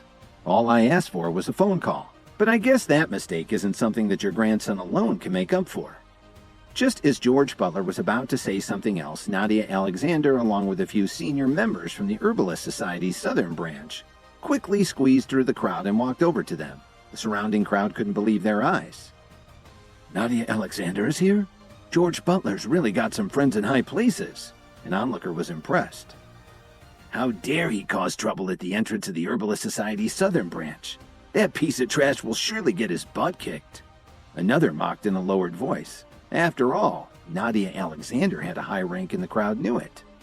I'm sorry I'm late, Kevin. We just had an emergency meeting, Nadia said apologetically. If you make me wait this long again next time, don't expect me to help you again. Kevin shook his head impatiently. Their conversation stunned the onlookers. However, at the same time, the Butler family representatives suddenly became very excited. Kevin was really too arrogant for his own good. It was one thing for him to bully them, but now he was insulting the president of the Herbalist Society's Southern branch? This time there was no need for the Butler family to intervene. This good-for-nothing son-in-law was going to be punished by Nadia herself. The senior members who were accompanying Nadia recovered after a brief moment of shock. You're a really bold young man. How dare you speak to our president like that? One of the herbalists remarked. Insulting our president is the same as insulting our entire branch. This is unacceptable behavior. You better apologize right now. Another senior member was fuming. Kevin simply frowned at them. He just stood there and didn't say anything in his defense. Who gave you the authority to speak to Mr. Williams like this? Nadia scolded them harshly. Her reaction shocked everyone. What did she just say? Did Nadia really call this piece of trash Mr. Williams? The smiles on the faces of the Butler family representatives froze, and the senior members who had just spoken against Kevin were now filled with fear. President, do you know this young man? One of them asked. Although Nadia was much younger than them, there weren't many people in the Herbalist Society who dared to challenge her power and herbalism skills. Mr. Williams is a distinguished guest of ours, and his presence today was personally requested by the head of the entire Herbalist Society. Do you want me to fire you all from the Southern branch? Nadia's voice wasn't loud, but the serious tone in her voice made everyone shudder. The senior members' facial expressions changed dramatically. They had all been part of the Herbalist Society for several decades, and only a handful of people had ever been personally invited by the head of the entire organization during that span of time. Was this young man really that special? How powerful was he? And what skills did he have? Hurry up and apologize to Mr. Williams, Nadia demanded. Mr. Williams, I'm sorry. The two senior members slowly lowered their heads and apologized to Kevin. Although they were unwilling at first, they didn't dare to disobey Nadia and risk getting fired. Mr. Williams, please, come with me. We need to discuss some matters, Nadia said with a smile. Why should I go in with you? You made me wait outside for a long time before you came out, Kevin repeated, this time showing even more displeasure. When Nadia heard this, she felt very awkward. She wasn't expecting that Kevin would talk that way to her. As the president of the Herbalist Society Southern Branch, she'd never received such treatment before. However, Kevin had something that she badly needed, so she couldn't act unkindly toward him. Mr. Williams, I'm really sorry. I didn't do it on purpose. Please forgive me. Nadia blushed slightly as she lowered her eyes. Well, as long as I'm here, I guess I'll go in with you to take a look. Kevin casually put his hands in his pockets and deliberately glanced at the surrounding people, pausing specifically at George Butler.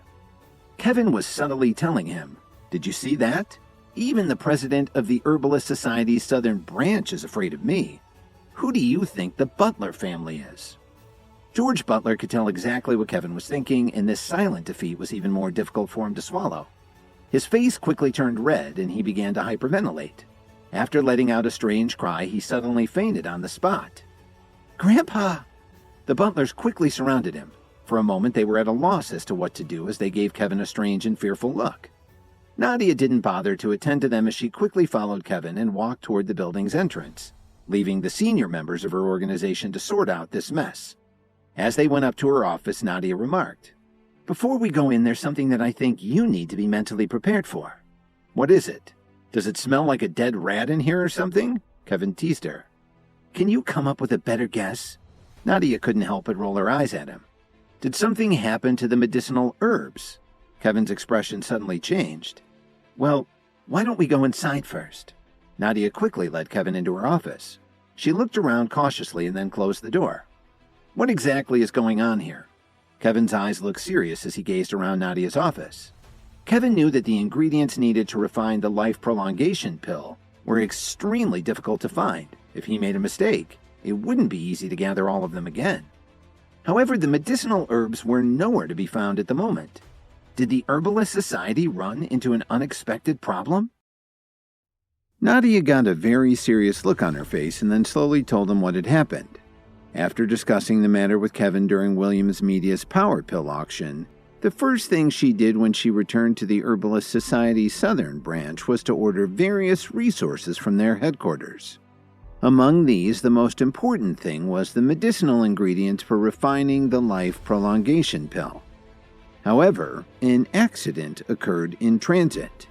15 members of the Herbalist Society who had been assigned to keeping the items safe were suddenly ambushed while they were on the way to Chicago. Everyone was killed, so they had no way of verifying who was behind this attack. It seems the Herbalist Society has a powerful archenemy on their hands, Kevin casually remarked. However, he couldn't help but wonder, why did Nadia still invite him inside knowing that they didn't have the ingredients? Did they know that he was hiding something? Now, without the herbs, how can we make a life prolongation pill? Nadia asked with a frown. Kevin didn't answer her question. He knew that if he opened his mouth, he might get into trouble again. "Do you have any herbs?" Nadia didn't know why she asked this, but the word slipped out of her mouth. "The herbs for the life prolongation pill are very rare. How could I have them?" Kevin didn't even blink as he lied to her. Although he did have the necessary ingredients, it was only enough to refine one pill. The real problem was that making a life prolongation pill required very advanced herbalist skills, and Kevin couldn't guarantee that he would be able to successfully do the job in just one attempt. Kevin had previously agreed to Nadia's invitation mainly because he wanted to use this opportunity to practice his skills. After all, if he was eventually able to successfully refine a life prolongation pill, the Herbalist Society wouldn't mind him failing a couple of times along the way. Just as the two of them were thinking about their own plans, a junior member of the Herbalist Society's Southern Branch suddenly rushed into Nadia's office. "Why are you in such a hurry? Is there something wrong?" Nadia asked without even looking him in the eye. She was feeling a bit annoyed at the moment. "Yes, Madam President. We just received news that the Pearl family's auction tonight will include renewal grass and a heavenly flower," he reported excitedly. "Is that so?"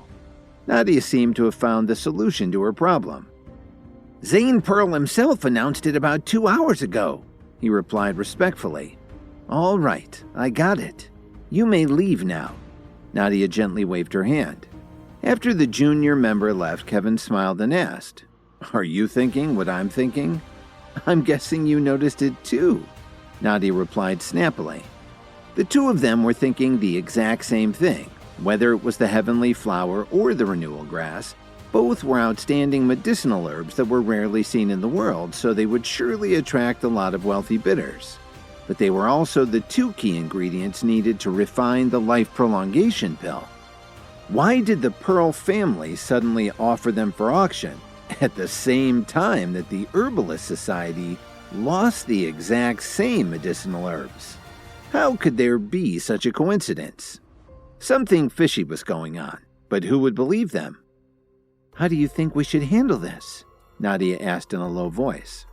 "Well, some of the items offered during Pearl family auctions are usually sold on behalf of outside parties, so this alone isn't enough to prove that the herbs were stolen by the Pearl family.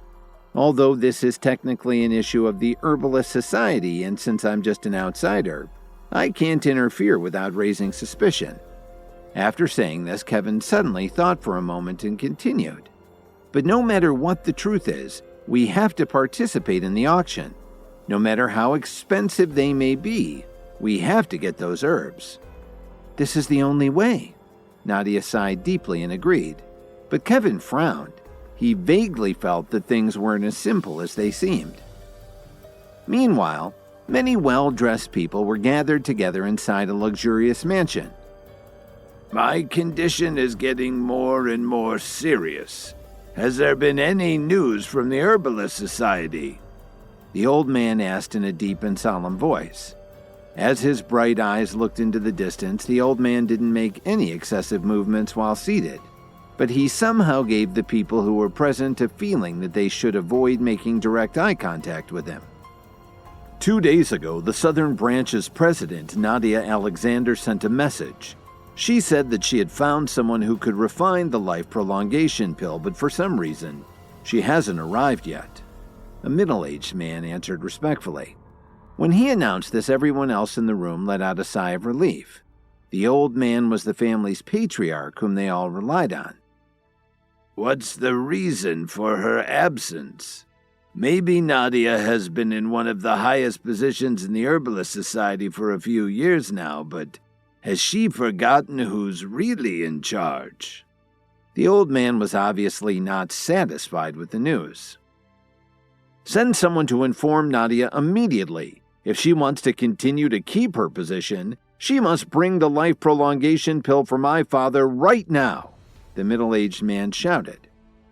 Inside her living room, Lily was sitting on the couch with a worried look on her face. Although the television was turned on, she wasn't really in the mood to pay attention to the show that was airing. Kevin hadn't returned home in days, and Lily was worried that he might have encountered some trouble again. After all, he'd only just recovered from the injuries he had sustained at the Healing Arts School's martial arts competition. Just then, Dorothy suddenly came out of the kitchen. "Lily, do you know where that piece of trash is?" "Mom, what's wrong? Are you okay?" Lily was worried when she saw the anxiety on her mother's face. "Don't worry about me, but tell me, do you know where Kevin is?" Dorothy seemed to panic as she knelt down and tightly squeezed her daughter's hands. "I have no idea." Lily's eyes suddenly dimmed. "I'm so screwed, Lily." Dorothy threw her hands up in the air and sat down on the couch in a daze. Since yesterday, the leaders from the 10 grade schools had started to look for her one after another.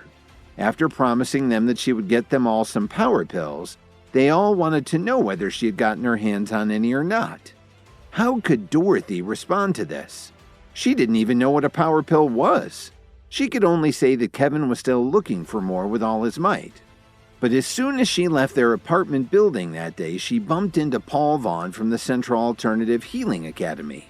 When he heard that she hadn't gotten the power pills yet, he immediately took out his dagger and threatened her, saying that there was a limit to his patience. If he didn't receive the power pills in 2 days, she would have to suffer the consequences. Only now did Dorothy realize that the people who had been so respectful towards her useless son-in-law the other day were actually very ruthless. They were only acting polite because they wanted something from Kevin.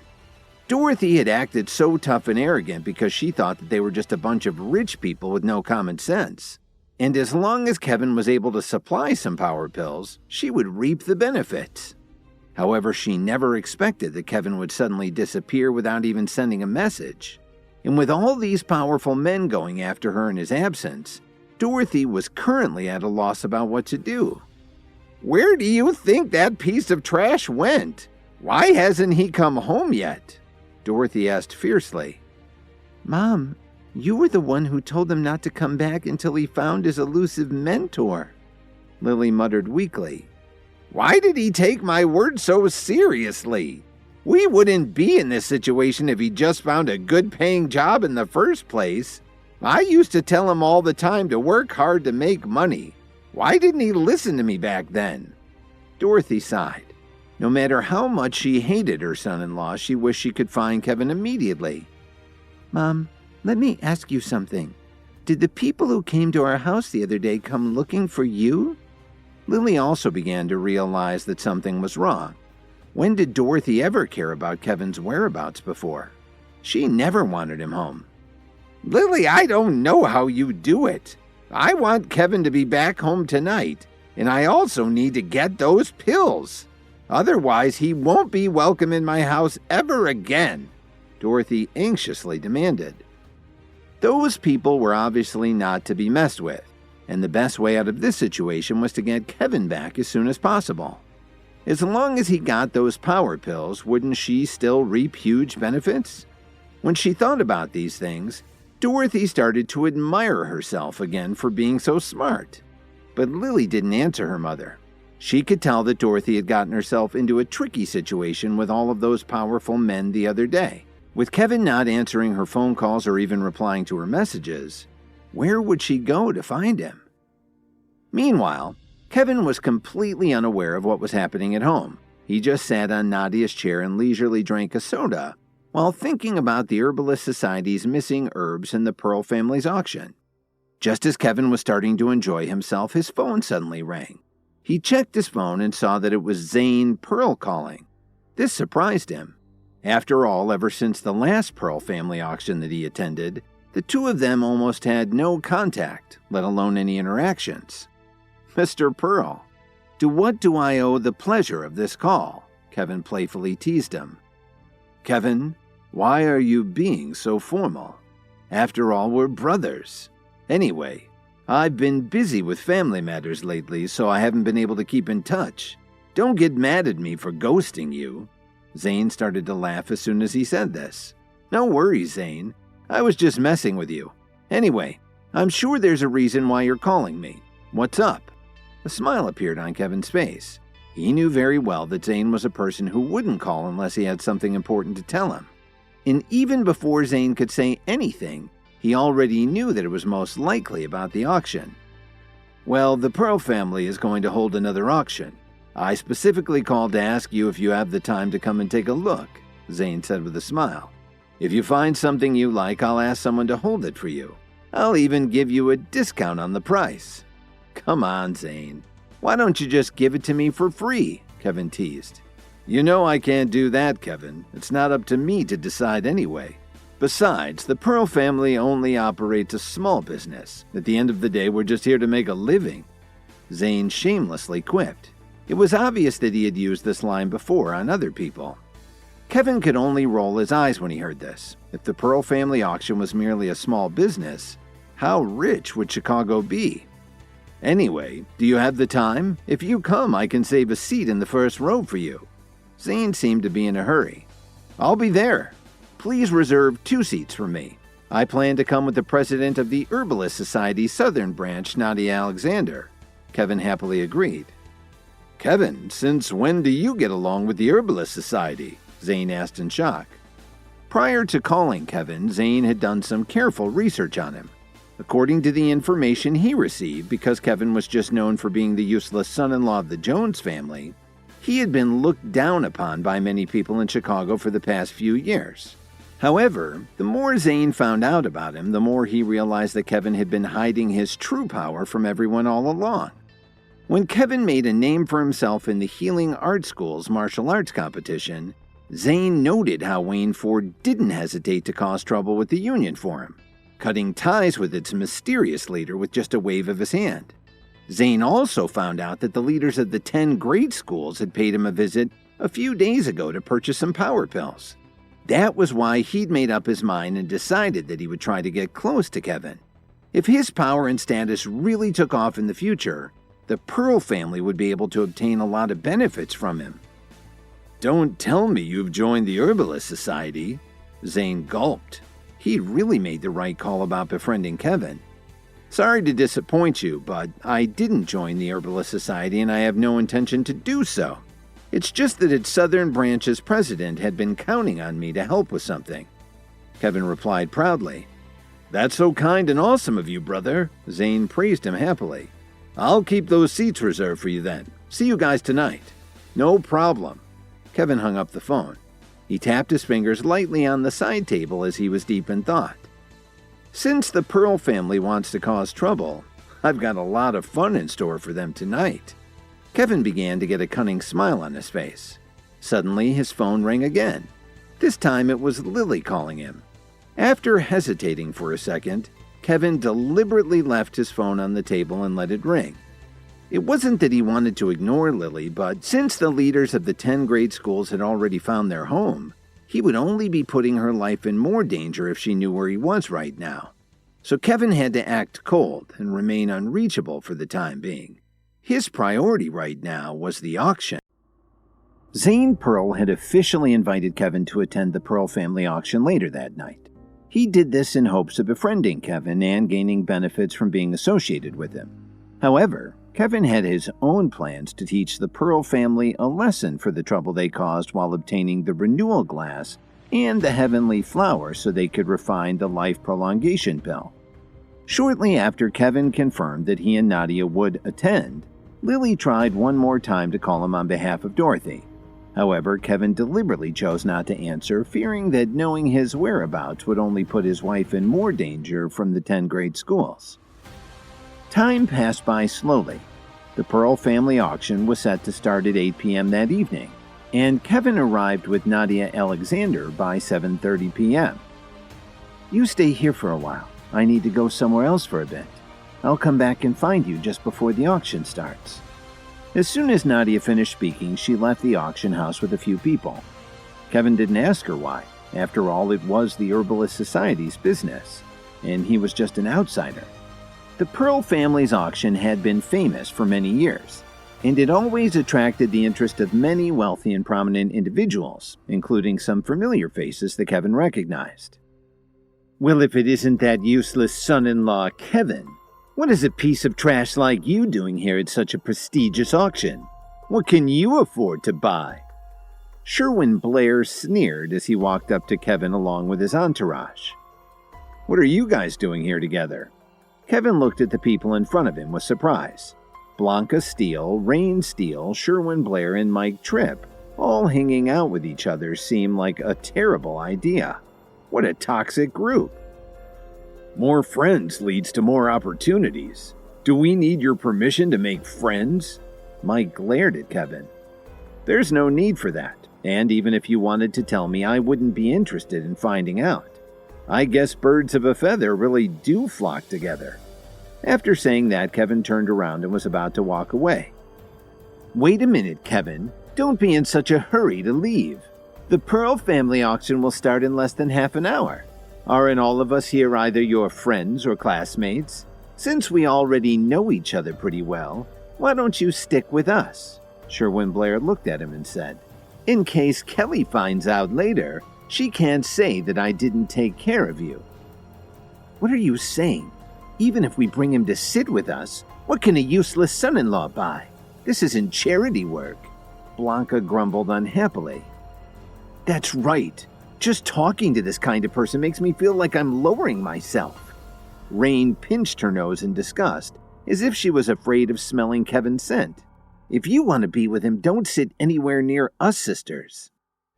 Hey, we're all from the same school. There's no need for unpleasantness and insults. Mike sneered and said, You have to know that he's the one who donated millions of dollars to the school's fundraiser. Although he doesn't have any money himself, he's got a very rich wife. Hey, Mike, thanks for reminding me of that. Kevin will probably just squander his wife's money away again tonight. And when he gets home, he'll probably never hear the end of it from her. Sherwin laughed and ridiculed Kevin. The rest of them couldn't help but laugh out loud when they heard this. At that moment, there were already many people present in the auction hall who had been waiting for the event to begin. When they heard Sherwin say that, they couldn't help but cast curious glances at Kevin as well. Kevin, tell me, isn't it better for you to just stay home with your wife? Why did you have to come out and humiliate yourself? Don't tell me that you haven't accepted who you are yet. Sherwin lightly patted Kevin's shoulder a few times as he mocked him. That's enough, Sherwin. For all we know, Kevin might be here to broaden his horizons. After all, it's not easy to enter this place. When we all attend the auction later, he can still peek through the crack of the door, Mike quipped while slightly shaking his head. The two of them were so in sync with their banter that it made both Blanca and Rain laugh so hard that they almost couldn't stand straight. Kevin looked at the four of them as if he was looking at a bunch of fools. He hadn't even said a word, yet these four guys kept talking trash about him.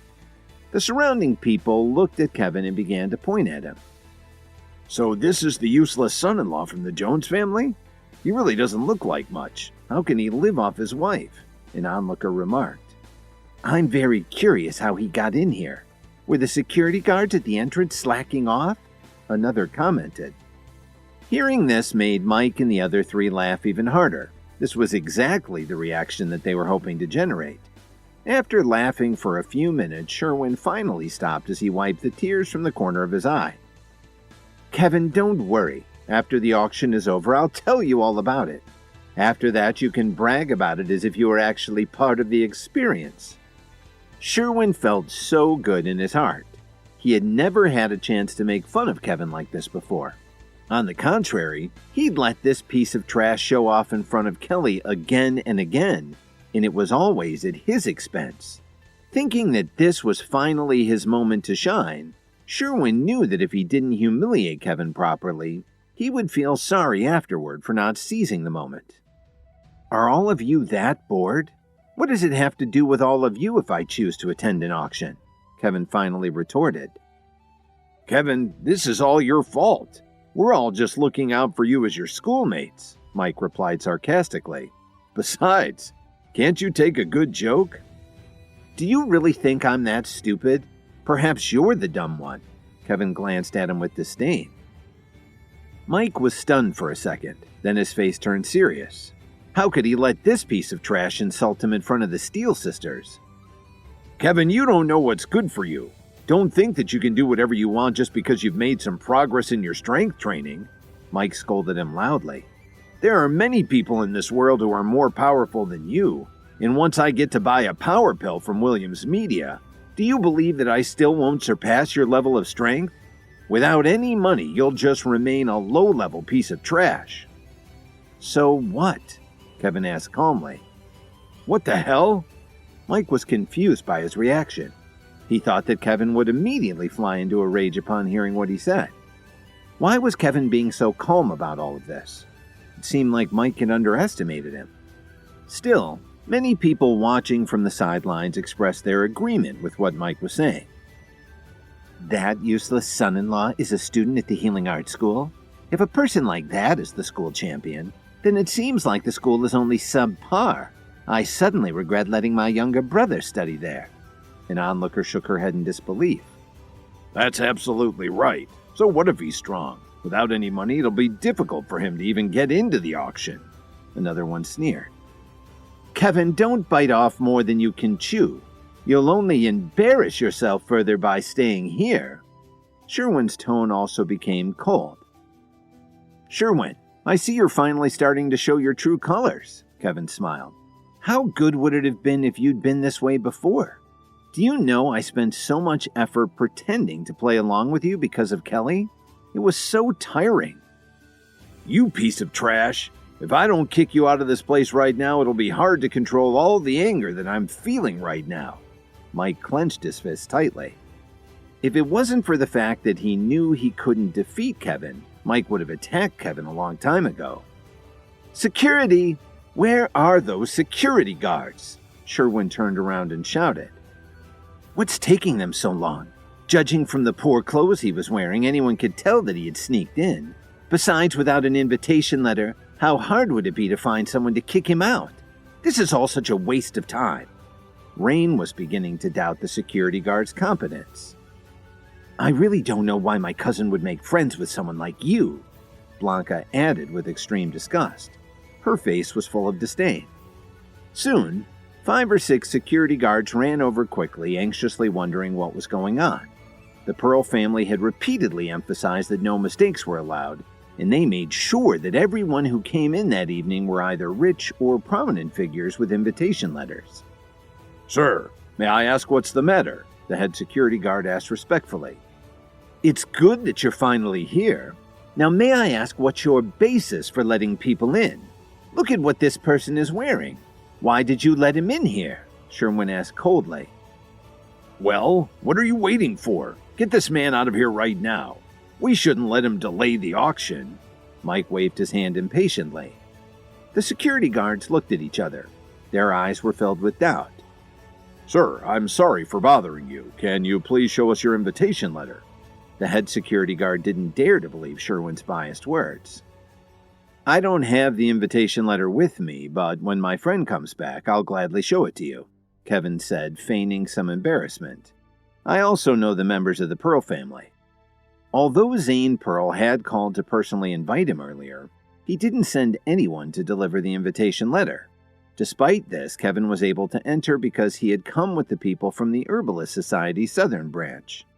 They were all in for a big surprise.